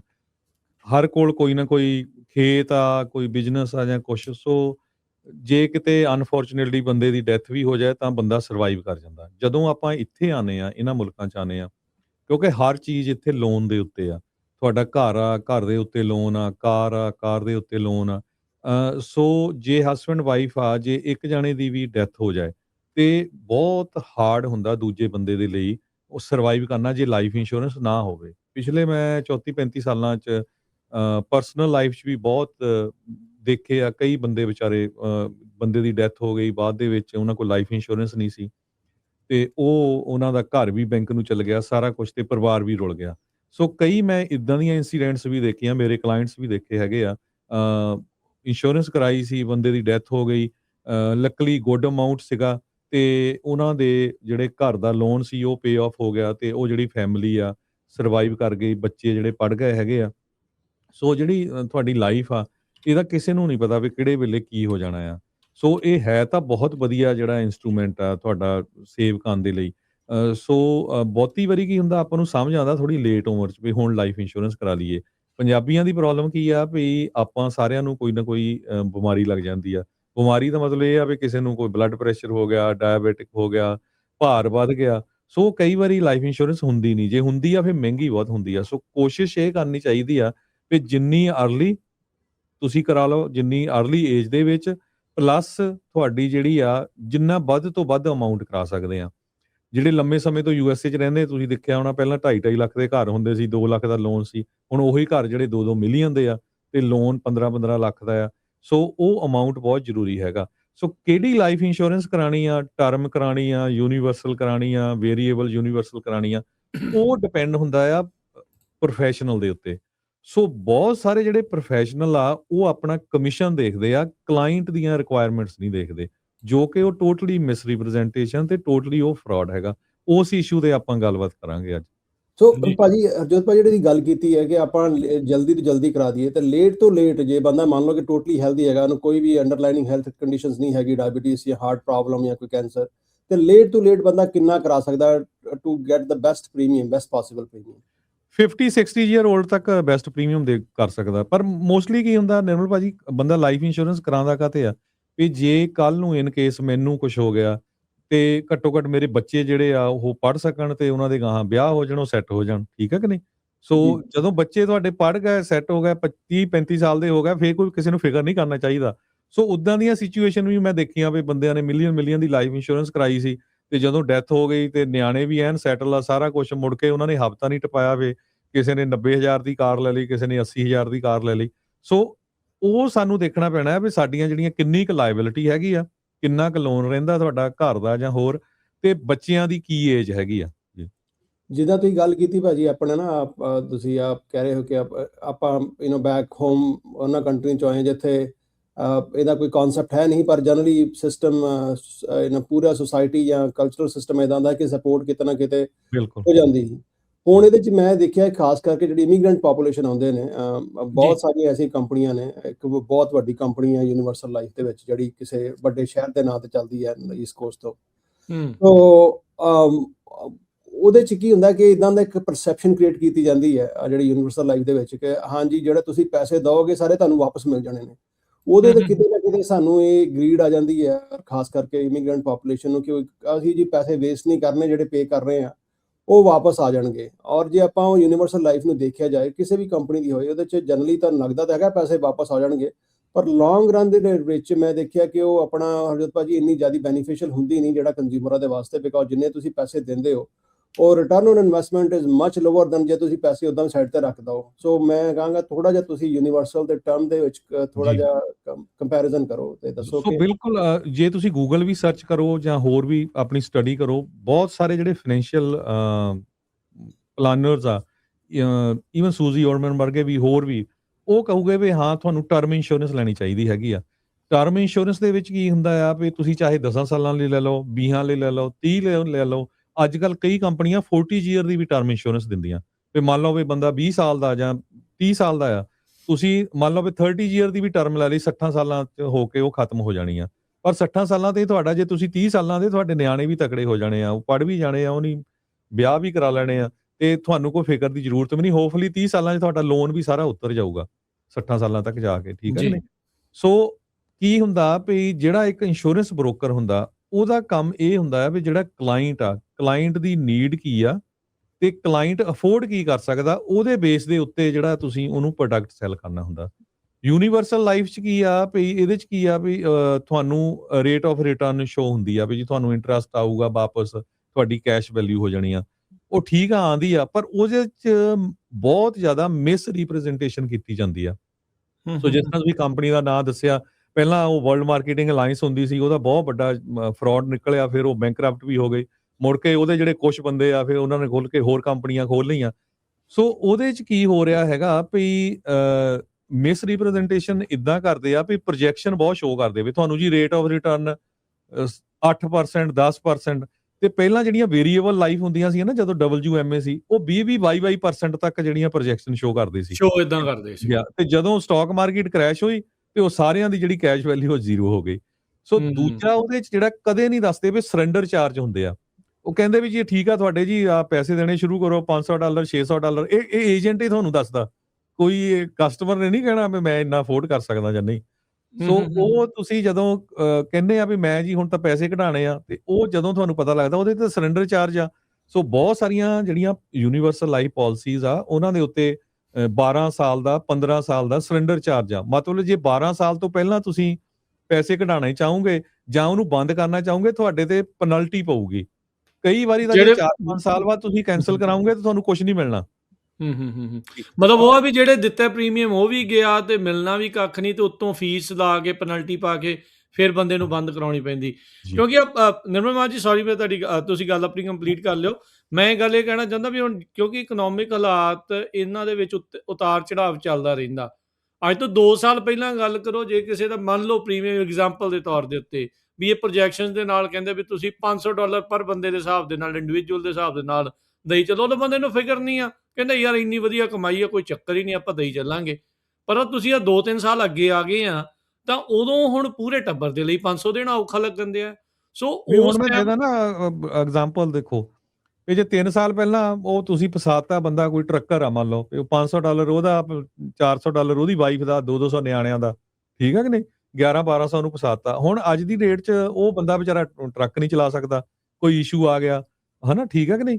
ਸੋ ਉਹ ਹੁਣ ਪੇਮੈਂਟ ਨਹੀਂ ਦੇ ਸਕਦਾ। ਜਦੋਂ ਉਹ ਕਹਿੰਦਾ ਵੀ ਮੈਂ ਹੁਣ ਕੈਸ਼ ਕਢਾ ਲਾਂ, ਉਹਨੂੰ ਇਹ ਦੱਸਿਆ ਹੀ ਨਹੀਂ ਗਿਆ। ਉਹਨੂੰ ਇਹ ਕਿਹਾ ਗਿਆ ਵੀ ਤੁਸੀਂ ਕੈਸ਼ ਜਦ ਮਰਜ਼ੀ ਕਢਾ ਲਓ। ਇਹ ਨਹੀਂ ਦੱਸਿਆ ਵੀ ਜਿਹੜਾ ਤੁਹਾਡਾ ਜੇ ਕੈਸ਼ ਹੋਇਆ ਵੀ, ਤੇ ਉਹ ਕੈਸ਼ ਜਦੋਂ ਤੁਸੀਂ ਪੁੱਲ ਆਊਟ ਕਰਨਾ, ਉਹ ਲੋਨ ਹੋਣਾ ਆ, ਉਹਦੇ ਤੇ ਇੰਟਰਸਟ ਦੇਣਾ ਪੈਣਾ ਆ ਤੁਹਾਨੂੰ, ਠੀਕ ਹੈ ਕਿ ਉਹਨਾਂ ਨਹੀਂ? ਨੂੰ ਤਾਂ ਫਿਰ ਬੈਂਕ ਤੋਂ ਹੀ ਲੋਨ ਲੈ ਲਵੇ ਬੰਦਾ। ਜੀ। ਸੋ ਉਹ ਇਹਦੇ 'ਚ ਕੀ ਆ ਵੀ ਯੂਨੀਵਰਸਲ 'ਚ ਆਪਣੀ ਕਮਿਊਨਿਟੀ ਦੇ ਵੀ ਬਹੁਤ ਸਾਰੇ ਜਿਹੜੇ ਕਈ ਏਜੰਟ ਕਰ ਰਹੇ ਹੈਗੇ ਆ, ਤੇ ਉਹ ਮਿਸ ਰੀਪ੍ਰੈਜ਼ੈਂਟ ਕਰ ਰਹੇ ਆ। ਇਸੇ ਕਰਕੇ ਫਿਰ ਉਹ ਕੰਪਨੀਆਂ ਤੇ ਲਾ ਸੂਟ ਫਾਈਲ ਹੁੰਦੇ ਆ। ਇੱਕ ਮੈਂ ਅੱਜ ਪੜ੍ਹਦਾ ਸੀ, ਆਰਪੀ ਲੀਗਲ ਕਰਕੇ ਕੰਪਨੀਆਂ, ਉਹਨਾਂ ਨੇ $100 ਮਿਲੀਅਨ ਤਾਈਂ ਕਸਟਮਰਸ ਦਾ ਜਿਹੜਾ ਪੈਸਾ ਉਹ ਵਾਪਸ ਕਰਾਇਆ। 2 ਕੁ ਮਹੀਨੇ ਹੋਏ ਮੈਨੂੰ ਫ੍ਰਿਜ਼ਨੋ ਤੋਂ ਕਾਲ ਆਈ ਸੀ ਇੱਕ ਮੁੰਡੇ ਦੀ, ਆਪਣੇ ਪੰਜਾਬੀ ਵਿਚਾਰਾ ਟਰੱਕਰ ਸੀ। ਕਹਿੰਦਾ ਭਾਜੀ ਮੈਂ $48,000 ਲੂਜ਼ ਕੀਤਾ। ਮੈਂ ਕਿਹਾ ਕਿੱਦਾਂ? ਕਹਿੰਦਾ ਵੀ ਮੈਂ 4 ਸਾਲ ਪਹਿਲਾਂ ਮੈਨੂੰ ਫਸਾਤਾ ਏਦਾਂ ਹੀ ਵੀ ਜੀ ਬਹੁਤ ਪੈਸੇ ਜਮ੍ਹਾਂ ਹੋ ਜਾਣੇ ਆ, ਤੁਹਾਨੂੰ 10% ਕੇ 12% ਰਿਟਰਨ ਆਣੇ ਆ, ਜਦੋਂ ਤੁਸੀਂ ਘਰ ਲੈਣਾ ਹੋਇਆ ਉਦੋਂ ਪੈਸੇ ਲੈ ਲਿਓ, ਕੋਈ ਰੌਲਾ ਨਹੀਂ ਹੈ। ਤੇ ਉਹ ਕਹਿੰਦਾ ਵੀ ਜਦੋਂ 4 ਸਾਲਾਂ ਬਾਅਦ ਮੈਂ ਘਰ ਲੈਣ ਲਈ ਮੈਂ ਕਿਹਾ ਵੀ ਪੈਸੇ ਲੈਣੇ ਆ, ਉਹ ਕਹਿੰਦੇ ਵੀ ਤੈਨੂੰ ਤਾਂ, ਕਹਿੰਦਾ ਮੇਰੀ 48,000 ਪਤਾ ਨਹੀਂ ਕਰੇ 56,000 ਉਹਦੇ ਜਾ ਚੁੱਕੇ ਸੀ, ਉਹਦੇ ਵੀ, ਉਹਦੀ ਵਾਈਫ ਦੇ, ਨਿਆਣਿਆਂ ਦੇ। ਤੇ ਉਹ ਕਹਿੰਦੇ ਵੀ ਇੰਨੀ ਪਲੰਟੀ ਲੱਗਣੀ, ਪਲੱਸ ਇਹ ਲੋਨ ਆ, ਤੈਨੂੰ ਇਹ ਪੈਸੇ ਵਾਪਸ ਕਰਨੇ ਪੈਣੇ ਆ, ਸਰੈਂਡਰ ਚਾਰਜ ਆ। ਉਹ ਕਹਿੰਦਾ ਮੈਂ ਤਾਂ ਫਿਰ ਬੰਦੇ ਕਰਾਤੀ, ਪਰ ਕਹਿੰਦਾ ਮੇਰਾ $48,000 ਜਿਹੜਾ ਉਹ ਮਰ ਖੂਜ ਗਿਆ। ਹੀ ਗਿਆ ਬੇਸਿਕਲੀ ਉਹਦਾ। ਨਹੀਂ ਭਾਜੀ, ਇੱਕ ਤਾਂ ਕਮੈਂਡੇਬਲ ਆ ਕਿ ਮੈਨੂੰ ਇਦਾਂ ਪਤਾ ਕਿ ਭਾਜੀ ਜਿੱਦਾਂ ਤੁਸੀਂ ਕਰਦੇ ਹੋ ਇੰਸ਼ੋਰੈਂਸ, ਤੇ ਤੁਹਾਨੂੰ ਟਰਮ ਲਾਈਫ ਨਾਲ ਜ਼ਿਆਦਾ ਪੈਸੇ ਯੂਨੀਵਰਸਲ ਲਾਈਫ 'ਚ ਬਣਨਗੇ ਜੇ ਤੁਸੀਂ ਉਹ ਸੈਲ ਕਰੋ ਤਾਂ। ਬਿਲਕੁਲ। ਸੋ ਮੈਂ ਤੁਹਾਨੂੰ ਦੱਸਦਾ ਵੀ ਮੈਨੂੰ 1992 ਤੋਂ ਕੰਮ ਕਰ ਰਿਹਾ, ਮੇਰੇ 95% ਮੈਂ ਜਿਹੜੀਆਂ ਪਾਲਿਸੀ ਸੈਲ ਕੀਤੀਆਂ ਉਹ ਟਰਮ ਦੀਆਂ ਹੀ ਆ। ਹੁਣ ਟਰਮ ਦੇ ਵਿੱਚ ਕੀ ਆ ਵੀ ਮੰਨ ਲਓ ਵੀ ਤੁਹਾਡਾ ਇੱਕ ਤਾਂ ਪ੍ਰੀਮੀਅਮ ਬੜਾ ਸਸਤਾ ਹੁੰਦਾ। 30 ਸਾਲਾਂ ਦਾ ਕੋਈ ਬੰਦਾ ਹੈਗਾ, ਜੇ ਉਹਨ 5 ਲੱਖ ਦੀ ਇੰਸ਼ੋਰੈਂਸ ਕਰਾਈ ਆ, ਮੇਬੀ $50 ਪ੍ਰੀਮੀਅਮ ਲਾ ਲਓ, ਹਨਾ, ਸਾਲ ਦਾ 600 ਹੋਇਆ। ਜੇ ਤੁਹਾਨੂੰ ਇੰਸ਼ੋਰੈਂਸ ਕੰਪਨੀ 100% ਵੀ ਕਮਿਸ਼ਨ ਦਿੰਦੀ ਆ, ਤੇ ਉਹ $600 ਹੀ ਤੁਹਾਨੂੰ ਮਿਲਣਾ ਹੈਗਾ ਆ, ਠੀਕ ਹੈ ਕਿ ਨਹੀਂ? ਕੰਪਨੀਆਂ 100 ਕੋਈ ਨਹੀਂ ਦਿੰਦੀਆਂ, ਮੇਬੀ 60-70%। ਜੇ ਤੁਸੀਂ ਉਹ ਯੂਨੀਵਰਸਲ ਕਰੋਗੇ $500, 50 ਤੋਂ ਲੈ ਕੇ ਤੁਸੀਂ 500 ਕਰਤਾ, ਰਾਈਟ? ਸੋ ਉਹਨੂੰ ਤੁਸੀਂ $6,000 ਬਣ ਗਿਆ। ਤਾਂ ਇੰਸ਼ੋਰੈਂਸ ਏਜੰਟ ਨੂੰ ਉਹ ਤੁਸੀਂ ਦੇਖ ਲਓ ਵੀ ਜੇ 100% ਕਮਿਸ਼ਨ ਮਿਲਦਾ, ਉਹਨੂੰ 6,000 ਮਿਲ ਜਾਣਾ। ਜੇ 100 ਨਹੀਂ, ਚਲੋ 70% ਵੀ ਲਾ ਲਓ, ਤਾਂ ਵੀ $3,500-4,000 ਉਹਨੂੰ ਕਮਿਸ਼ਨ ਮਿਲ ਜਾਣਾ। ਪਰ ਪ੍ਰੋਬਲਮ ਕੀ ਆ ਵੀ ਜੇ 2 ਸਾਲ ਬਾਅਦ ਜਾ ਕੇ ਪਾਲਿਸੀ ਕੈਂਸਲ ਹੋ ਗਈ, 3 ਸਾਲਾਂ ਬਾਅਦ ਬੰਦੇ ਦੇ ਪੈਸੇ ਤਾਂ ਗਏ, ਉਹ ਇੰਸ਼ੋਰੈਂਸ ਦਾ ਜਿਹੜਾ ਏਜੰਟ ਸੀ ਉਹਨਾਂ ਆਪਣੇ ਕਮਿਸ਼ਨ ਲੈ ਕੇ ਚੱਲ ਗਏ। ਇਸੇ ਕਰਕੇ ਤੁਸੀਂ ਕਦੇ ਵੀ ਨੋਟ ਕਰ ਲਿਓ, ਜਿਹੜੇ ਲੰਮੇ ਸਮੇਂ ਤੋਂ ਰਹਿੰਦੇ, ਜਿਹੜੇ ਲਾਈਫ ਇੰਸ਼ੋਰੈਂਸ ਦੇ ਵਿੱਚ ਬਿਜ਼ਨਸ 'ਚ ਆ ਲੋਕ, ਉਹ 4-5 ਸਾਲ ਤੋਂ ਵੱਧ ਤੁਸੀਂ ਨਹੀਂ ਦੇਖੋਗੇ। ਬਹੁਤ ਘੱਟ ਏਜੰਟ ਹੋਊਗੇ ਜਿਹੜੇ ਐਥੀਕਲ ਹੈਗੇ, ਜਿਹੜੇ ਗੁੱਡ ਬਿਜ਼ਨਸ ਕਰਦੇ, ਜਿਹੜੇ ਲੌਂਗ ਟਰਮ ਇਸ ਬਿਜ਼ਨਸ ਦੇ ਵਿੱਚ ਹੈਗੇ ਆ। ਭਾਜੀ ਮੈਂ ਦੇਖਿਆ ਨਾ, ਜਿੱਦਾਂ ਹੁਣ ਕੰਪਨੀ ਦੀ ਗੱਲ ਕਦੇ ਕਰਦੇ ਆ, ਵਰਲਡ ਫਾਈਨੈਂਸ਼ੀਅਲ ਗਰੁੱਪ ਲਾ ਲਓ, ਇਹਦੇ 'ਚ ਹੋਰ ਨਿਕਲੀ PPP, people helping people, PHP ਨਿਕਲੀ ਇਹਦੇ 'ਚੋਂ। ਫਿਰ ਇਹਦੇ 'ਚੋਂ ਹੁਣ ਐਕਸਪੀਰੀਅਰ, ਇੰਟੀਰੀਅਰ, ਕਈ ਕੰਪਨੀਆਂ ਨਿਕਲੀਆਂ। ਉਹ ਮੈਨੂੰ ਇੱਕ ਚੁਟਕਲਾ ਯਾਦ ਆਉਂਦਾ, ਉਹ ਕਿਸੇ ਬੰਦੇ ਨੇ ਨਾ ਕਹਿੰਦੇ ਇਸ਼ਤਿਹਾਰ ਕਢਾਇਆ, ਨੌਕਰ ਰੱਖਣਾ ਸੀ, ਤੇ ਉਹ ਕਹਿੰਦਾ ਕਿ ਤਨਖਾਹ ਕਿੰਨੀ ਦਓਗੇ? ਕਹਿੰਦਾ ਤਨਖਾਹ ਤੁਹਾਨੂੰ ਨਹੀਂ ਦੱਸਦੇ, ਅਸੀਂ ਰੋਟੀ ਤੇ ਰੱਖਣਾ। ਬੰਦਾ ਜਦੋਂ ਜ਼ਿਆਦਾ ਟੁੱਟਾ ਸੀ, ਕਹਿੰਦਾ ਚਲੋ ਕੋਈ ਗੱਲ ਨਹੀਂ, ਰੋਟੀ ਤੇ ਰੱਖ ਲਾਂਗੇ। ਉਹ ਆਇਆ ਬੰਦਾ, ਕਹਿੰਦਾ ਕੰਮ ਕੀ ਕਰਨਾ? ਉਹ ਕੰਮ ਕਹਿੰਦਾ ਕਰਨਾ ਕਿ ਤੂੰ ਸ਼ਾਮੀ ਗੁਰਦੁਆਰੇ ਰੋਟੀ ਲੈਣੀ, ਤੇ ਆਪਣੀ ਵੀ ਖਾ ਲਈ, ਤੁਹਾਨੂੰ ਵੀ ਖਵਾਤੀ। ਉਹ ਸੇਮ ਹਿਸਾਬ ਹੈ ਇਹਨਾਂ ਕੰਪਨੀਆਂ ਦਾ। ਵੇਖੋ, ਨਾ ਕਿਸੇ ਨੂੰ ਇੰਪਲੋਈ ਰੱਖਦੀਆਂ ਨੇ, ਆਪਣੇ ਬੰਦਾ ਜਿਹੜਾ ਵੀ, ਜਿੰਨੇ ਵੀ ਇਹਨਾਂ ਦੇ ਏਜੰਟ ਹੁੰਦੇ ਨੇ, ਚਾਹੇ ਵਰਲਡ ਫਾਈਨੈਂਸ਼ੀਅਲ ਗਰੁੱਪ ਲਾ ਲਓ, ਜਾਂ PHP ਲਾ ਲਓ, ਚਾਹੇ ਨਿਊਯਾਰਕ ਲਾਈਫ, ਜਿੰਨੀ ਵੱਡੀਆਂ ਯੂਨੀਵਰਸ ਕੰਪਨੀ ਲਾ ਲਓ, ਇਹ ਨਾ ਕਿਸੇ ਨੂੰ ਇੰਪਲੋਈ ਨੂੰ ਪੈਸੇ ਦਿੰਦੇ ਨੇ, ਨਾ ਉਹਨਾਂ ਨੂੰ ਕੋਈ ਲੀਡਸ ਪ੍ਰੋਵਾਈਡ ਕਰਦੇ ਨੇ, ਕੋਈ ਡੇਟਾ ਆਉਂਦੇ ਨੇ। ਸੋ ਬੰਦਾ ਆਪਣੀ ਤਨਖਾਹ ਤੇ ਆਪਣੇ ਸੋਰਸ ਤੇ ਜਾ ਕੇ ਲੈ ਕੇ ਆਉਂਦਾ, ਆਪੇ ਕਲਾਇੰਟ ਲੈ ਕੇ ਆਉਂਦਾ, ਐਂਡ ਦੇ ਸਟਿਲ ਮੇਕ ਮਨੀ, ਬਿਕਾਜ਼ ਕਿਉਂਕਿ ਸਾਰਾ ਦਾ ਸਾਰਾ ਪੈਸਾ ਜਿਹੜਾ ਉਹਨਾਂ ਨੂੰ ਵਾਪਸ ਪੇ ਕਰਦਾ। ਦੈਟਸ ਦ ਰੀਜ਼ਨ ਉਹ ਇੰਨਾ ਜ਼ਿਆਦਾ ਐਕਸਪੈਂਸਿਵ ਜਿਹੜੀ ਪਾਲਿਸੀਜ਼ ਨੇ ਉਹ ਕਸਟਮਰਸ ਨੂੰ ਵੇਚਦੇ ਨੇ। ਔਰ ਇਹ 'ਚ ਮਿਸਲੀਡਿੰਗ ਇੰਨਾ ਮੈਂ ਦੇਖਿਆ ਆਪਣਾ ਜੋਤ ਭਾਜੀ, ਕਿ ਇਹ ਵੀ ਕਹਿੰਦੇ ਨੇ ਕਈ ਵਾਰ, ਮੈਂ ਇਹਨਾਂ ਨੂੰ ਕਹਿੰਦੇ ਸੁਣਿਆ ਕਿ ਆ ਜੀ ਤੁਸੀਂ ਬੱਚੇ ਦੀ ਇੰਸ਼ੋਰੈਂਸ ਲੈ ਲਓ, ਉਹਨਾਂ ਦੀ ਪੜ੍ਹਾਈ ਵਾਸਤੇ ਕੰਮ ਆਊਗੀ, ਵਿਚ ਇਜ਼ ਸੋ ਮਿਸਲੀਡਿੰਗ। ਮਤਲਬ ਬੱਚੇ ਨੂੰ ਜੇ ਕਹਿ ਕੇ ਦਿੱਤਾ ਜਾਏ ਕਿ ਅਨਫੋਰਚੂਨੇਟਲੀ ਤੁਹਾਨੂੰ ਇੰਸ਼ੋਰੈਂਸ ਦਾ ਫਾਇਦਾ ਤਾਂ ਹੋਊਗਾ, ਕੱਲ ਨੂੰ ਰੱਬ ਨਾ ਕਰੇ ਤੁਹਾਡੇ ਬੱਚੇ ਨੂੰ ਕੋਈ ਨੁਕਸਾਨ ਹੋ ਜਾਏ, ਵਿਚਾਰਾ ਕਿਤੇ ਉਹਨਾਂ ਨੂੰ ਕੋਈ ਸੱਟ ਪੇਟ ਲੱਗ ਜਾਏ, ਜਾਂ ਉਹ ਨਾ ਰਹਿਣ। ਸੋ ਇਹ ਕਹਿ ਕੇ ਜੇ ਇੰਸ਼ੋਰੈਂਸ ਵੇਚਣ, ਤੇ ਮੋਸਟਲੀ ਲੋਕਾਂ ਨੇ ਤਾਂ ਲੈਣੀ ਵੀ ਹੈ ਨਹੀਂ, ਔਰ ਉਹਦੇ ਬਾਅਦ ਇਹ ਇੰਨੀ ਮਿਸਲੀਡਿੰਗ ਕਰਦੇ ਨੇ। ਔਰ ਤੁਸੀਂ ਗੱਲ ਕੀਤੀ ਆ ਜਿਹੜੀ, ਜਿੱਦਾਂ ਹੁਣ ਤੁਸੀਂ ਫਾਈਨੈਂਸ਼ੀਅਲ ਦੀ, ਮੈਂ ਕੰਪਨੀ ਦਾ ਨਾਮ ਨਹੀਂ ਲਾਂਗਾ, ਵਨ ਆਫ ਦਿਸ ਕੰਪਨੀਜ਼, ਇਹਨਾਂ ਦੇ ਵਿੱਚੋਂ ਮੈਂ ਅੱਗੇ ਨਾਂ ਲਏ, ਇਹਨਾਂ 'ਚੋਂ ਮੈਂ ਪਰਟੀਕੂਲਰ ਨਾਮ ਨਹੀਂ ਲਾਂਗਾ, ਇਹਨਾਂ ਨੂੰ ਮੈਂ ਆਪ ਲਾ ਸੂਟ ਕੀਤਾ ਸੀ ਆਪਣੀ, ਇਹਨਾਂ ਨੇ ਮੈਂ ਯੂਨੀਵਰਸਲ ਲਾਈਫ ਲਈ ਸੀ। ਔਰ ਜਦ ਮੈਂ ਹਿਸਾਬ ਕੀਤਾ ਕਿ over the years, not that you will get millions of dollars back, you invest millions of dollar ਜਿਹੜੇ ਤੁਹਾਡੇ ਉਹਨਾਂ ਵੱਲ ਜਾਂਦੇ ਨੇ, ਜਿਹੜੇ ਜੇ ਤੁਸੀਂ ਮਾਰਕੀਟ ਦੇ ਵਿੱਚ ਕੋਈ ਪੈਸਾ ਵੀ ਸਿੰਪਲ ਕਿਸੇ ਇੰਡੈਕਸ ਫੰਡ 'ਚ ਲਾ ਦਿਓ, ਓਵਰ ਨੈਕਸਟ 30 ਇਅਰਸ ਤੁਹਾਨੂੰ ਘੱਟੋ ਘੱਟ ਵੀ ਆਏਗਾ 8% ਇੰਟਰਸਟ ਰੇਟ ਆਉਣਾ ਵਾਪਸ। S&P ਦੇ ਇੰਡੈਕਸ ਫੰਡ ਚਲਾ ਦਿਓ, ਉਹੀ ਵਾਧਾ ਰਹਿੰਦਾ ਹੈ। ਐਗਜ਼ੈਕਟਲੀ 8% ਦਾ ਰਿਟਰਨ ਹੋਣਾ। ਉਹਨੂੰ 8% ਦੇ ਵਿੱਚੋਂ ਤੁਸੀਂ $30 ਲੱਗ, ਜਿਹਦਾ ਹਰਜੋਤ ਭਾਜੀ ਨੇ ਕਿਹਾ, ਤੁਸੀਂ ਸਾਈਡ ਤੇ ਭਾਵੇਂ 5 ਜਾਂ 6 ਵੱਖਰੀਆਂ ਪਾਲਿਸੀਜ਼ ਖਰੀਦ ਲਓ and you still save money. ਜੇ ਤੁਸੀਂ ਪੈਸੇ ਫੜ ਕੇ ਆਪਣੀ ਬਲੈਂਕਟ ਥੱਲੇ ਵੀ ਰੱਖ ਸਕਦੇ ਹੋ, still you make more money instead of going that ਜਿਹੜੀ ਤੁਹਾਡੀਆਂ ਪਾਲਿਸੀਜ਼ ਹੈਗੀਆਂ ਨੇ, ਜਾਂ ਖਾਸ ਕਰਕੇ ਯੂਨੀਵਰਸਲ ਲਾਈਫ। ਸੋ ਅੱਛਾ, ਇਹਦੇ ਇੱਥੇ ਮੈਂ ਪੁੱਛਣਾ ਚਾਹੁੰਦਾ ਹਾਂ ਵੀ ਜਿਹੜੀ ਜਿੱਦਾਂ ਹੁਣ ਲਾਈਫ ਇੰਸ਼ੋਰੈਂਸ ਆ, ਲੋਕੀ ਇਹਨੂੰ ਨਸੈਸਿਟੀ, ਲਗਜ਼ਰੀ ਜਾਂ ਇਨਵੈਸਟਮੈਂਟ ਕਿੱਦਾਂ ਜਿਹੜਾ ਅਸਲ 'ਚ ਇਹਨੂੰ ਦੇਖਣਾ ਚਾਹੀਦਾ ਆ? ਬਹੁਤੇ ਲੋਕ ਇਹਨੂੰ ਇਨਵੈਸਟਮੈਂਟ ਦੇ ਤੌਰ ਦੇ ਉੱਤੇ ਦੇਖ ਰਹੇ ਆ ਰਾਦਰ ਦੈਨ ਵੀ ਇਹ ਉਸ ਹਿਸਾਬ ਦੇ ਨਾਲ ਦੇਖਿਆ ਜਾਵੇ ਵੀ ਰੱਬ ਨਾ ਕਰੇ ਵੀ ਕਿਤੇ ਲੋੜ ਪੈ ਜੇ ਤਾਂ ਇਹਦੀ ਵਰਤੋਂ ਕੀਤੀ ਜਾਣੀ ਚਾਹੀਦੀ ਆ। ਲੋਕਾਂ ਨੂੰ ਇਦਾਂ ਕਿਉਂ ਲੱਗਦਾ ਵੀ ਜੇ ਮੈਂ ਪੈਸੇ ਦੇ ਦਿੱਤੇ ਤਾਂ ਇਹ ਤਾਂ ਮਤਲਬ ਸਾਰੇ ਮਿੱਟੀਓ ਹੀ ਹੋ ਜਾਣੇ, ਜਿੱਦਾਂ ਟਰਮ ਵਾਲੀ ਦੇ ਵਿੱਚ ਆ ਜਾਂ ਉੱਦਾਂ ਆ। ਇਹ ਇਨਵੈਸਟਮੈਂਟ ਦੇ ਤੌਰ ਦੇ ਉੱਤੇ ਕਿਉਂ ਇਹਨੂੰ ਜ਼ਿਆਦਾ ਇਦਾਂ ਦੇਖਿਆ ਜਾਂਦਾ, ਤੇ ਜਾਂ ਜੇ ਇਨਵੈਸਟਮੈਂਟ ਦੇ ਤੌਰ ਤੇ ਦੇਖਣਾ ਕਿੰਨਾਂ ਦੇ ਲਈ ਇਹ ਠੀਕ ਹੈ ਇਨਵੈਸਟਮੈਂਟ ਦੇ ਲਈ? ਸੋ ਜਿਹੜੀ ਲਾਈਫ ਇੰਸ਼ੋਰੈਂਸ ਹੈ ਨਾ, ਇਹ ਲਾਈਫ ਇੰਸ਼ੋਰੈਂਸ ਆ, ਤੁਹਾਡੀ ਲਾਈਫ ਦੀ ਆ। ਜੇ ਮੈਂ ਆਪਣੀ ਕਰਾਈ, ਜੇ ਕੱਲ ਨੂੰ ਮੈਂ ਮਰ ਗਿਆ, ਇਹਦਾ ਮਤਲਬ ਸਿੱਧਾ ਹੀ ਆ ਵੀ ਮੇਰੇ ਘਰਦਿਆਂ ਨੂੰ ਪੈਸੇ ਮਿਲ ਜਾਣ। ਇਨਵੈਸਟਮੈਂਟ ਜਿਹੜੀ ਆ ਇਹ ਸੈਕੰਡ ਪੋਰਸ਼ਨ ਆ। ਇਨਵੈਸਟਮੈਂਟ ਉਹਨਾਂ ਬੰਦਿਆਂ ਲਈ ਗੁੱਡ ਆ ਜਿਨ੍ਹਾਂ ਦੀ ਬਹੁਤ ਹਾਈ ਇਨਕਮ ਵਾਲੇ ਬੰਦੇ ਹੈਗੇ ਆ, ਜਿਨ੍ਹਾਂ ਦੀ ਕੋਈ 500,000 ਆ, ਮਿਲੀਅਨ ਆ। ਆਪਣੀ ਕਮਿਊਨਿਟੀ 'ਚ ਮੈਜੋਰਿਟੀ ਜਿਹੜੇ ਬੰਦੇ ਆ ਉਹ 100,000 ਤੋਂ ਥੱਲੇ ਬਣਾਉਣ ਵਾਲੀ ਆ, 70-80% ਵਾਲੇ। ਸੋ ਮਿਸ ਰਿਪਰੈਜ਼ੈਂਟੇਸ਼ਨ ਜਿਹੜੀ ਦਿੱਤੀ ਜਾਂਦੀ ਹੈਗੀ ਆ, ਤੁਸੀਂ ਖੁਦ ਦੇਖੋ, ਜੇ ਤੁਹਾਡਾ ਜਿਹੜਾ ਚੈਕਿੰਗ ਅਕਾਊਂਟ ਆ ਜਾਂ ਸੇਵਿੰਗ ਅਕਾਊਂਟ ਆ, ਕੀ ਉਹਦੇ 'ਚ ਇੰਟਰਸਟ ਰੇਟ ਆਉਂਦਾ? 0.5%, 1%। ਸੋ ਲਾਈਫ ਇੰਸ਼ੋਰੈਂਸ ਵਾਲੇ ਤੁਹਾਨੂੰ ਕਿੱਦਾਂ 8% ਦੇ ਦੂਗੇ, 9% ਉਹ ਕਿੱਦਾਂ ਦੇ ਦੂਗੇ? ਠੀਕ ਹੈ ਕਿ ਨਹੀਂ? ਤੇ ਜੇ ਉਹਨਾਂ ਨੇ ਗਾਹਾਂ ਇਨਵੈਸਟ ਕੀਤੇ ਆ, ਉਹ ਤੁਸੀਂ ਸਹੀ ਨਹੀਂ ਦੱਸ ਰਹੇ ਵੀ ਇਹ ਐਸ ਮਿਊਚੁਅਲ ਫੰਡ 'ਚ ਆ, ਇਹ ਸਟਾਕ 'ਚ ਆ, ਕੱਲ ਨੂੰ ਮਾਰਕੀਟ ਥੱਲੇ ਚਲੇ ਗਈ ਤੇ ਇਹ ਤੁਹਾਡੇ ਸਾਰੇ ਪੈਸੇ ਚੱਲ ਜਾਣੇ ਆ। ਜਦੋਂ ਪਿਛਲੀ ਵਾਰੀ ਮਾਰਕੀਟ ਕ੍ਰੈਸ਼ ਹੋਈ ਆ, ਬਹੁਤ ਸਾਰੇ ਲੋਕਾਂ ਦੇ ਇਦਾਂ ਗਏ ਆ। ਸੋ ਪ੍ਰੋਬਲਮ ਕੀ ਆ ਵੀ ਜਿਹੜੇ ਇਸ ਬਿਜ਼ਨਸ ਦੇ ਵਿੱਚ ਆ, ਜਿਹੜੇ ਇੰਸ਼ੋਰੈਂਸ ਬ੍ਰੋਕਰਸ ਆ, ਉਹ ਮਿਸ ਰਿਪਰੈਜ਼ੈਂਟ ਕਰਦੇ ਆ। ਇਹ ਕਰਨਾ ਨਹੀਂ ਚਾਹੀਦਾ, ਇਹ ਰੋਂਗ ਹੈਗਾ ਆ। ਨਿਰਮਲ ਮਾਨ ਜੀ, ਤੁਸੀਂ ਉਹ ਜਿਹੜੀ ਐਗਜ਼ਾਮਪਲ ਜਿਹੜੀ ਤੁਸੀਂ ਆਪਣੀ ਦੱਸੀ ਆ, ਲਾ ਸੂਟ ਕੀਤਾ, ਫਿਰ ਉਹ ਤੋਂ ਬਾਅਦ ਕੀ ਕੀਤਾ? ਕੰਪਨੀ ਨੇ ਪੈਸੇ ਮੋੜਤੇ, ਕੀ ਹੋਇਆ ਉਹਦੇ ਵਿੱਚ ਇਹ ਦੱਸਿਓ, ਤੇ ਕਿੱਦਾਂ ਉਹਨਾਂ ਨੇ ਤੁਹਾਨੂੰ ਮਿਸ ਰਿਪਰੈਜ਼ੈਂਟ ਕੀਤਾ ਸੀਗਾ ਉਹ? ਯੂਨੀਵਰਸਲ ਲਾਈਫ ਦੇ ਵਿੱਚ ਇਦਾਂ ਹੀ ਕਿਹਾ, ਜਿੱਦਾਂ ਹਰਜੋਤ ਭਾਜੀ ਨੇ ਕਿਹਾ ਕਿ ਤੁਹਾਨੂੰ ਇੰਨੇ ਪੈਸੇ ਸਾਰੇ ਮਿਲ ਜਾਣਗੇ। ਬੰਦਾ ਵੀ ਆਇਆ ਸੀ, ਉਹ ਜਿਹੜਾ ਮੇਰਾ ਏਜੰਟ ਸੀ, ਜਿੱਦਾਂ ਨਾ, ਕਿਉਂਕਿ ਤੁਹਾਨੂੰ ਦੱਸਿਆ ਨਾ, ਉਹਨਾਂ ਨੂੰ ਕੋਈ ਇਹਨਾਂ ਦਾ ਪੇਰੋਲ ਨਹੀਂ ਹੁੰਦਾ, ਕੋਈ ਇਹਨਾਂ ਦੀ ਲੀਡਸ ਨਹੀਂ ਹੁੰਦੀਆਂ, ਸਾਰਾ ਆਪਣੇ ਬੇਸ ਤੇ ਕੰਮ ਕਰਦੇ। MLM ਹੀ ਚੱਲਦਾ ਹੈ, multi level marketing pyramid scheme ਹੀ ਆ। ਬਿਲਕੁਲ, ਸਾਰੇ ਲਿਆਓ ਤੇ ਬੰਦੇ ਇਕੱਠੇ ਛਿੱਲੀਏ ਤੇ ਇਕੱਠੇ ਖਾਈਏ। ਸੋ ਉਹਦੇ ਵਿੱਚ ਇਹਨਾਂ ਨੇ ਇਹ ਕੀਤਾ ਕਿ ਜਦੋਂ ਜਿੱਦਾਂ ਹਰਜੋਤ ਭਾਜੀ ਨੇ ਕਿਹਾ ਕਿ ਪੈਸੇ ਲੈਣ ਦੀ ਗੱਲ ਕੀਤੀ, ਮੈਂ ਪੈਸੇ ਲੈਣ ਦੀ ਗੱਲ ਕੀਤੀ ਵਾਪਸ, ਤੇ ਕਹਿੰਦੇ ਨਹੀਂ ਜੀ ਇਹ ਤੇ ਤੁਹਾਡੇ ਪਲੰਟੀ ਪੈਣੀ ਹੈ, ਉਹਦੇ ਉੱਤੇ ਔਨ ਟਾਪ ਆਫ ਤੁਹਾਨੂੰ ਇਹਦੇ ਉੱਤੇ ਇੰਟਰਸਟ ਰੇਟ ਵੀ ਦੇਣਾ ਪੈਣਾ। ਤੇ ਫਿਰ ਮੈਂ ਕਿਉਂਕਿ ਉਹਨੇ 2-3 ਚੀਜ਼ਾਂ ਮੈਨੂੰ ਮਿਸਰਿਪਰੈਜ਼ੈਂਟ ਕੀਤੀਆਂ ਕਿ ਬੱਚਿਆਂ ਦੀ ਵੀ ਇੰਸ਼ੋਰੈਂਸ ਲੈ ਲਾ, ਇਹ ਜਦੋਂ ਵੱਡੇ ਹੋਣਗੇ ਇਹ ਐਜੂਕੇਸ਼ਨ ਵਾਸਤੇ ਤੇ ਯੂਜ਼ ਕਰ ਸਕਦਾ, which was not the right way to do it, ਕਿ ਜਿਹੜਾ ਵੀ ਪਲਾਨ ਹੈਗਾ। ਫਿਰ ਮੈਂ ਉਹਨਾਂ ਨੂੰ ਚਿੱਠੀ ਲਿਖੀ, ਮੈਂ ਕਿਹਾ ਕਿ ਇਦਾਂ ਹੈ ਕਿ ਤੁਸੀਂ ਗਲਤ ਕੀਤਾ ਸੀ, ਪਰ ਉਹ ਏਡੀਆਂ ਵੱਡੀਆਂ ਕੰਪਨੀਆਂ ਨੇ ਕਹਿੰਦੇ ਯੂ ਗੋਟਾ ਡੂ ਵਾਟ ਯੂ ਗੋਟਾ ਡੂ, ਆਹੀ ਕੁਝ ਨਹੀਂ ਕਰਨਾ, ਤੂੰ ਜੋ ਅਸੀਂ ਕਰਨਾ, ਜੋ ਮਰਜ਼ੀ ਕਰੀ ਜਾ, ਮਰਜ਼ੀ ਕਰ ਲੈ। ਸੋ ਫਿਰ ਮੇਰੇ ਕੋਲ ਲਾਇਰ ਹੀ, ਮੈਂ ਲਾਇਰ ਕੋ ਚਿੱਠੀ ਲਿਖਾਈ, ਇੱਕ ਚਿੱਠੀ ਦੇ ਨਾਲ ਹੀ ਕਹਿੰਦਾ ਜੀ ਹਾਂ ਜੀ, ਨਹੀਂ ਜੀ ਅਸੀਂ ਸੈਟਲਮੈਂਟ ਕਰ ਲੈਂਦੇ ਆ। ਤਰੇਲੀਆਂ ਛੁੱਟ ਗਈਆਂ, ਫਿਰ ਕਰਦਿਆਂ ਲਿਟਰਲੀ ਥੋੜੇ ਹੋਰ ਲੈ ਲਓ, ਥੋੜੇ ਲਾਸਟ ਜਿਹੜੀ ਚਿੱਠੀ ਪਾਈ ਮਿੰਤਾਂ ਦੇ ਆ ਗਏ ਕਿ ਹਾਂ ਜੀ ਜਿਹੜੀ ਤੁਹਾਡੇ 4-5 ਸਾਲ ਇੰਸ਼ੋਰੈਂਸ ਰੱਖੀ ਸੀ, ਜਿਹੜੇ ਟਰਮ ਦੇ ਲਾਈਫ ਬਣਦੇ ਆ ਪੈਸੇ $35-40 ਉਹੀ ਦੇ ਦਿਓ, ਨਹੀਂ ਜੇ ਤੁਹਾਨੂੰ ਕੁਝ ਹੋ ਜਾਂਦਾ ਤੇ ਅਸੀਂ ਤੁਹਾਨੂੰ ਉਹ ਇੰਸ਼ੋਰੈਂਸ ਦੇਣੀ ਪੈਣੀ ਸੀ। ਜੇ ਮੈਂ ਚਾਹੁੰਦਾ ਤੇ ਉਹ ਵੀ ਨਾ ਦਿੰਦਾ। ਫਿਰ ਮੇਰਾ ਅਟਰਨੀ ਵੀ ਕਹਿੰਦਾ ਕਿ ਜ਼ਿਆਦਾ ਯਾਰ ਆਪਾਂ ਹੁਣ ਜ਼ਿਆਦਾ ਕਰਦੇ ਪਏ, $30-40 ਮੰਗਦੇ ਮਹੀਨੇ, ਤੇ ਚਲ ਆਪਾਂ ਇਹਨਾਂ ਦੇ ਕੇ ਤੇ ਬਾਕੀ ਸੈਟਲਮੈਂਟ ਲੈ ਲਈਏ।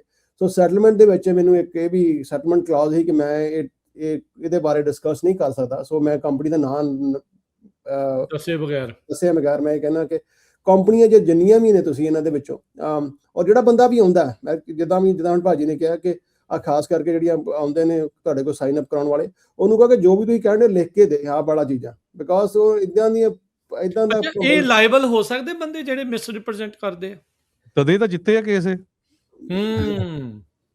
ਸੋ ਮਟੀਰੀਅਲ ਮਿਸ ਰਿਪਰੈਜ਼ੈਂਟੇਸ਼ਨ ਆ ਪਾਲਿਸੀ ਪਰਫਾਰਮੈਂਸ ਦੀ। ਸੋ ਇੱਕ ਇਹ ਹੁੰਦਾ ਵੀ ਜਿਹੜੀਆਂ ਇਹ ਪਾਲਿਸੀਆਂ, ਉਹਨਾਂ ਦੀ ਫੀਸ ਵੀ ਬਹੁਤ ਜ਼ਿਆਦਾ ਹੁੰਦੀ ਆ, ਈਅਰਲੀ ਫੀਸ ਉਹ ਡਿਸਕਲੋਜ਼ ਨਹੀਂ ਕਰਦੇ। ਜਿਹੜੇ ਟਰਮ ਇੰਸ਼ੋਰੈਂਸ ਵਾਲੇ ਉਹ ਪਹਿਲੇ ਤੁਹਾਨੂੰ ਦੱਸ ਦਿੰਦੇ ਵੀ ਇੰਨਾ ਰੇਟ ਆ ਤੁਹਾਡੀ ਫੀਸ ਹੋਣੀ ਆ, ਹਨਾ। ਸੋ ਜਿਹੜੀਆਂ ਇਲਸਟ੍ਰੇਸ਼ਨਸ ਆ ਉਹ ਮਿਸਲੀਡਿੰਗ ਹੁੰਦੀਆਂ, ਜਿੱਦਾਂ ਪ੍ਰੋਜੈਕਸ਼ਨਸ ਗਲਤ ਸ਼ੋ ਕਰਕੇ ਵੀ ਜੀ ਤੁਹਾਡੇ 5 ਸਾਲਾਂ ਨੂੰ ਇੰਨੇ ਪੈਸੇ ਹੋ ਜਾਣੇ, 10 ਨੂੰ ਇੰਨੇ ਹੋ ਜਾਣੇ, 50 ਨੂੰ ਤਾਂ ਮਿਲੀਅਨ ਹੋ ਜਾਣੇ ਆ, ਤੇ ਉਹ ਹੁੰਦਾ ਹੈ ਨਹੀਂ। ਪ੍ਰੋਬਲਮ ਕੀ ਆ ਵੀ ਜਦੋਂ ਆਪਾਂ ਲਾਈਫ ਇੰਸ਼ੋਰੈਂਸ ਲੈ ਲੈਂਦੇ ਆਪਾਂ ਦੇਖਦੇ ਨਹੀਂ, ਹਰ ਸਾਲ ਤੁਹਾਨੂੰ ਕੰਪਨੀ ਨੂੰ ਨਾ ਰਿਪੋਰਟ ਭੇਜਣੀ ਪੈਂਦੀ ਹੈ, ਐਵਰੀ ਈਅਰ ਪਰਫਾਰਮੈਂਸ ਰਿਪੋਰਟ, ਵੀ ਕਿੰਨੇ ਤੁਹਾਡੇ ਪੈਸੇ ਜਮ੍ਹਾਂ ਹੋਏ, ਕਿੰਨਾ ਤੁਹਾਡਾ ਜਿਹੜਾ ਬੈਲੈਂਸ ਹੈਗਾ, ਇਹ ਸਾਰਾ ਸ਼ੋ ਹੁੰਦਾ। ਉਹ ਆਪਾਂ ਦੇਖਦੇ ਨਹੀਂ ਹੈਗੇ, ਪਰ ਜਦੋਂ ਸਾਨੂੰ ਜ਼ਰੂਰਤ ਪੈਂਦੀ ਉਹ ਦੇਖਦੇ ਵੀ ਨਹੀਂ ਠੀਕ ਆ, ਜਮ੍ਹਾਂ ਤਾਂ ਇੰਨੇ ਹੋ ਗਏ, ਪਰ ਹੁਣ ਜੇ ਅਸੀਂ ਕਢਾਏ ਤਾਂ ਇਹ ਤਾਂ ਲੋਨ ਆ, ਪਲੱਸ ਇਹਦੇ ਤੇ ਸਾਨੂੰ ਪਲੰਟੀ ਦੇਣੀ ਪੈਣੀ ਆ ਜੇ ਅਸੀਂ ਪਾਲਿਸੀ ਬੰਦ ਕੀਤੀ। ਸੋ ਕੀ ਆ ਵੀ ਜਿਹੜਾ ਸੁਈਟੇਬਿਲਿਟੀ ਐਨਾਲਿਸਿਸ ਨਹੀਂ ਕਰਦੇ ਹੈਗੇ ਜਿਹੜੇ ਇੰਸ਼ੋਰੈਂਸ ਬ੍ਰੋਕਰ ਆ ਨਾ ਜਾਂ ਇੰਸ਼ੋਰੈਂਸ ਏਜੰਟ ਵਾਲੇ, ਵੀ ਕਿਹੜਾ ਪ੍ਰੋਡਕਟ ਮੈਂ ਜਿਹੜੇ ਕਸਟਮਰ ਨੂੰ ਦੇ ਰਿਹਾ ਵੀ ਇਹਦੇ ਲਈ ਸੂਟੇਬਲ ਹੈਗਾ ਜਾਂ ਨਹੀਂ ਹੈਗਾ। ਸਿਰਫ ਉਹਦੇ ਮਾਈਂਡ 'ਚ ਆਪਣਾ ਆ ਵੀ ਮੈਨੂੰ ਕਮਿਸ਼ਨ ਕਿੱਥੋਂ ਆਉਣਾ ਹੈਗਾ। ਮੇਰੇ ਖਿਆਲ ਭਾਜੀ ਕਰਦੇ ਤੇ ਹੈਗੇ ਨੇ, ਪਤਾ ਤੇ ਇਹਨਾਂ ਨੂੰ ਹੁੰਦਾ ਕਿ ਕੀ ਕਰਦੇ ਪਏ ਨੇ, ਕੀ ਗਲਤ ਆ ਕੀ ਸਹੀ ਹੈ, ਪਰ ਆਈ ਥਿੰਕ ਜਿੱਦਾਂ ਤੁਸੀਂ ਕਿਹਾ ਕਿ ਐਂਡ ਆਫ ਦਾ ਡੇ ਉਹ ਸਾਰਾ ਫੋਕਸ ਕਮਿਸ਼ਨ ਤੇ ਹੁੰਦਾ ਕਿ ਮੇਰਾ ਵੱਧ ਤੋਂ ਵੱਧ ਕਮਿਸ਼ਨ ਕਿੰਨਾ ਆ ਜਾਵੇ, ਕਿਉਂਕਿ ਇਹਨਾਂ ਕੋਲ ਹੋਰ ਤਾਂ ਪਰਕ ਹੈ ਨਹੀਂ, ਇਹਨਾਂ ਨੂੰ ਮਿਨੀਮਮ ਵੇਜ ਵੀ ਨਹੀਂ ਮਿਲਦੀ ਤੇ ਇਹਨਾਂ ਨੇ ਜਿੰਨੇ ਵੀ ਪੈਸੇ ਖਿੱਚਣੇ ਨੇ ਉਹ ਜਿੰਨਾ ਵੀ ਜ਼ਿਆਦਾ ਡੈਮੇਜ ਕਸਟਮਰ ਨੂੰ ਹੋ ਸਕਦਾ ਉਹ ਤੋਂ ਹੀ ਜ਼ਿਆਦਾ ਬੈਨੀਫੀਸ਼ੀਅਲ ਹੁੰਦਾ। ਔਰ ਅੱਗੇ ਵੀ ਤੁਸੀਂ ਗੱਲ ਕੀਤੀ, I think at certain level ਜੇ 30 ਸਾਲ ਦੇ ਹੈਗੇ ਤੁਸੀਂ 50 ਤੋਂ ਥੱਲੇ ਹੋ ਤੇ ਇੰਸ਼ੋਰੈਂਸ ਜਿੱਦਾਂ ਆਪਾਂ ਗੱਲ ਕੀਤੀ ਪਹਿਲਾਂ ਵੀ ਕਿ ਸਾਰੇ ਜਿੱਦਾਂ ਵੀ ਆਪਣੇ ਟੂਵਰਡਸ ਰਿਟਾਇਰਮੈਂਟ ਪਲੈਨਿੰਗ, ਜੇ ਰੱਬ ਨਾ ਕਰੇ ਵਿੱਚ ਕੋਈ ਮਿਸਹੈਪ ਹੋ ਜਾਂਦਾ ਤਾਂ ਸਾਰਾ ਆਪਣੀ ਬਾਕੀ ਫੈਮਿਲੀ ਦਾ ਫਿਊਚਰ ਖਰਾਬ ਹੋ ਜਾਂਦਾ। ਸੋ ਐਟਲੀਸਟ ਇੰਸ਼ੋਰੈਂਸ ਜ਼ਰੂਰੀ ਹੈਗੀ ਹੈ। ਔਰ ਜਿੱਦਾਂ ਅੱਗੇ ਭਾਜੀ ਨੇ ਗੱਲ ਕੀਤੀ ਹੈ ਕਿ ਇੰਨੀ ਵੀ ਨਾ ਹੋਏ ਕਿ ਬੰਦਾ ਟੱਬਰ ਖੁਸ਼ੀ ਮਨਾਉਣ ਲੱਗ ਪਏ ਕਿ ਹਾਂ ਮਿਲੀਅਨਸ ਆਫ ਡਾਲਰ ਮਿਲ ਗਏ, ਚੰਗਾ ਹੋਇਆ ਬੰਦਾ ਪਹਿਲਾਂ ਨਹੀਂ ਰੜ ਗਿਆ।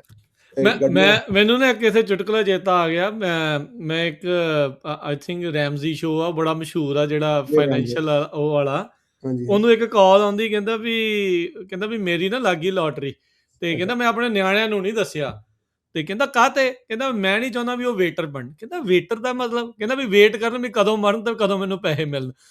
ਕਹਿੰਦਾ ਵੀ ਲੋਕਾਂ ਦਾ ਧਿਆਨ ਇਸ ਤਰੀਕੇ ਦੇ ਨਾਲ ਹੋ ਜਾਂਦਾ, ਟੱਬਰ ਦੇ ਵਿੱਚ ਹਰ ਤਰ੍ਹਾਂ ਦੇ ਜੀਅ ਹੁੰਦੇ ਆ ਨਾ, ਵੀ ਉਹ ਬਾਅਦ ਦੇ ਵਿੱਚ ਇਸ ਤਰੀਕੇ ਦੇ ਨਾਲ ਹੁੰਦਾ ਆ। ਬੜੀਆਂ ਅਨਫੋਰਚੂਨੇਟ ਇਨਸੀਡੈਂਟਸ ਜਿਹੜੀਆਂ ਉਹ ਵਾਪਰ ਜਾਂਦੀਆਂ, ਜ਼ਿੰਦਗੀ ਦਾ ਕਿਹੜਾ ਕੋਈ ਭਰੋਸਾ ਆ। ਸੋ ਇੱਥੇ ਹਰਜੋਤ ਸਿੰਘ ਜੀ ਮੈਂ ਤੁਹਾਨੂੰ ਇਹ ਪੁੱਛਣਾ ਚਾਹੁੰਦਾ, ਕਿਹਦੇ ਲਈ ਇਹ ਜਿਹੜੀ ਯੂਨੀਵਰਸਲ ਤੇ ਕਿਹਦੇ ਲਈ ਟਰਮ ਪਾਲਿਸੀ ਜਿਹੜੀ ਉਹ ਹੋਣੀ ਚਾਹੀਦੀ, ਕਿੱਦਾਂ ਦੇਖ ਕੇ ਡਿਸਾਈਡ ਕਰਨਾ ਚਾਹੀਦਾ ਕਿਸੇ ਨੂੰ? ਇਹ ਤਾਂ ਮੈਂ ਤੁਹਾਨੂੰ ਪਹਿਲਾਂ ਵੀ ਦੱਸ ਚੁੱਕਾ ਹੈਗਾ ਵੀ ਤੁਹਾਡੀ ਇਨਕਮ ਤੇ ਡਿਪੈਂਡ ਕਰਦਾ ਵੀ ਤੁਸੀਂ ਕਿੰਨੀ ਕੁ ਅਫੋਰਡ ਕਰ ਸਕਦੇ ਹੈਗੇ ਆ, ਠੀਕ ਹੈ ਕਿ ਨਹੀਂ। ਟਰਮ ਤਾਂ ਹਰ ਇੱਕ ਨੂੰ ਲੈਣੀ ਚਾਹੀਦੀ ਹੈਗੀ ਆ, ਕਿਉਂਕਿ ਜਿੰਨਾ ਚਿਰ ਤੱਕ ਤੁਹਾਡੇ ਬੱਚੇ ਬੜੇ ਨਹੀਂ ਹੁੰਦੇ, ਪੜ੍ਹਦੇ ਨਹੀਂ, ਤੁਹਾਡੇ ਲੋਨ ਨਹੀਂ ਉਤਰਦੇ, ਉਨਾ ਚਿਰ ਤੱਕ ਠੀਕ ਆ। ਬਾਅਦ 'ਚ ਕੋਈ ਜ਼ਰੂਰਤ ਵੀ ਨਹੀਂ ਹੈਗੀ, ਐਡੀ ਨਹੀਂ ਕੋਈ ਜ਼ਰੂਰਤ ਵੀ ਤੁਸੀਂ ਬਿਨਾਂ ਕਿਸੇ ਗੱਲ ਤੇ ਖੁਸ਼ ਕਰੀ ਜਾਓ ਨਿਆਣਿਆਂ ਨੂੰ। ਸੋ ਉਸ ਕੈਟਾਗਰੀ ਦੇ ਵਿੱਚ ਬਹੁਤ ਘੱਟ ਲੋਕ ਆਉਂਦੇ ਆ ਜਿਹੜੇ ਯੂਨੀਵਰਸਲ ਲਾਈਫ ਦੇ ਵਿੱਚ ਹੈਗੇ ਆ। ਜਿਸ ਤਰ੍ਹਾਂ ਆਪਾਂ ਬੱਚਿਆਂ ਦੀ ਕਰਦੇ ਹਾਂ, ਹੁਣ ਬਹੁਤਿਆਂ ਦਾ ਕੀ ਜੀ, ਬੱਚਿਆਂ ਲਈ ਐਜੂਕੇਸ਼ਨ ਫੰਡ ਕਰ ਲਓ, $100 ਮੰਥਲੀ ਦੇਈ ਜਾਓ। ਹੁਣ ਜੇ ਮੰਨ ਲਓ ਅੱਜ ਬੱਚਾ ਜੰਮਿਆ ਵੀ ਆ, $100 ਦੇਈ ਵੀ ਜਾਂਦੇ, $1200 ਤੁਹਾਡਾ ਸਾਲ ਦਾ ਚੱਲ ਗਿਆ 20 ਸਾਲਾਂ ਨੂੰ, 24,000 ਜੇ ਰੇਟ ਆਫ ਰਿਟਰਨ 5% ਵੀ ਹੋ ਗਿਆ, ਮੰਨ ਲਓ 30,000 ਹੋ ਜਾਊ, ਠੀਕ ਹੈ ਕਿ ਨਹੀਂ। ਪਰ ਅੱਜ ਤੋਂ 20 ਸਾਲਾਂ ਬਾਅਦ 30,000 ਦੀ ਵੈਲਿਊ ਕੀ ਹੋਊਗੀ, ਠੀਕ ਹੈ ਕਿ ਨਹੀਂ। ਦੂਸਰਾ, ਇਹਨਾਂ ਨੂੰ ਕੋਈ ਪਤਾ ਨਹੀਂ ਹੈ ਵੀ ਅਮਰੀਕਾ ਦੇ ਵਿੱਚ ਜੇ ਤੁਹਾਡੀ ਲੋ ਇਨਕਮ ਆ, ਕਈ ਯੂਨੀਵਰਸਿਟੀਆਂ ਨੇ ਤਾਂ ਸ਼ਾਇਦ ਸਟੈਨਫੋਰਡ ਨੇ 100,000 ਕਰਤਾ, ਯੇਲ ਨੇ, ਤੇ ਜੇ 100,000 ਤੋਂ ਥੱਲੇ ਤੁਹਾਡੀ ਇਨਕਮ ਆ, ਤੁਹਾਡੇ ਬੱਚਿਆਂ ਦੀ ਟੋਟਲੀ ਜਿਹੜੀ ਐਜੂਕੇਸ਼ਨ ਆ ਉਹ ਫ੍ਰੀ ਆ, ਠੀਕ ਆ, ਜੇ ਪੜ੍ਹਨ ਨੂੰ ਵਧੀਆ ਹੈਗੇ ਆ, ਠੀਕ ਹੈ ਕਿ ਨਹੀਂ। ਪਰ ਜਦੋਂ ਤੁਸੀਂ ਲਾਈਫ ਇੰਸ਼ੋਰੈਂਸ ਲਈ ਆ, ਉਹ 'ਚ ਕੈਸ਼ ਵੈਲਿਊ ਆ। ਜਦੋਂ ਤੁਸੀਂ ਕਾਲਜ ਐਡਮਿਸ਼ਨ ਜਾਣਾ ਨਾ, ਉਹ ਐਪਲੀਕੇਸ਼ਨ 'ਚ ਹੈਗਾ ਵੀ ਤੁਹਾਡੇ ਹੋਰ ਕਿੱਥੇ ਪੈਸੇ ਆ, ਬੈਂਕ 'ਚ ਕਿੰਨੇ ਆ, ਕੈਸ਼ ਵੈਲਿਊ ਕਿੰਨੀ ਆ। ਜੇ ਤੁਹਾਡੇ ਬੱਚੇ ਨੂੰ ਸਕਾਲਰਸ਼ਿਪ ਮਿਲਦਾ ਵੀ ਹੋਇਆ, ਉਹਨੇ ਕਹਿਣਾ ਪਹਿਲਾਂ ਇਹ ਪੈਸੇ ਤੁਸੀਂ ਯੂਜ਼ ਕਰੋ, ਫਿਰ ਸਕਾਲਰਸ਼ਿਪ ਤੁਹਾਨੂੰ ਦਿੰਨੇ ਆ। ਓਕੇ, ਇਹ ਚੀਜ਼ਾਂ ਨਹੀਂ ਦੱਸਦੇ ਹੈਗੇ।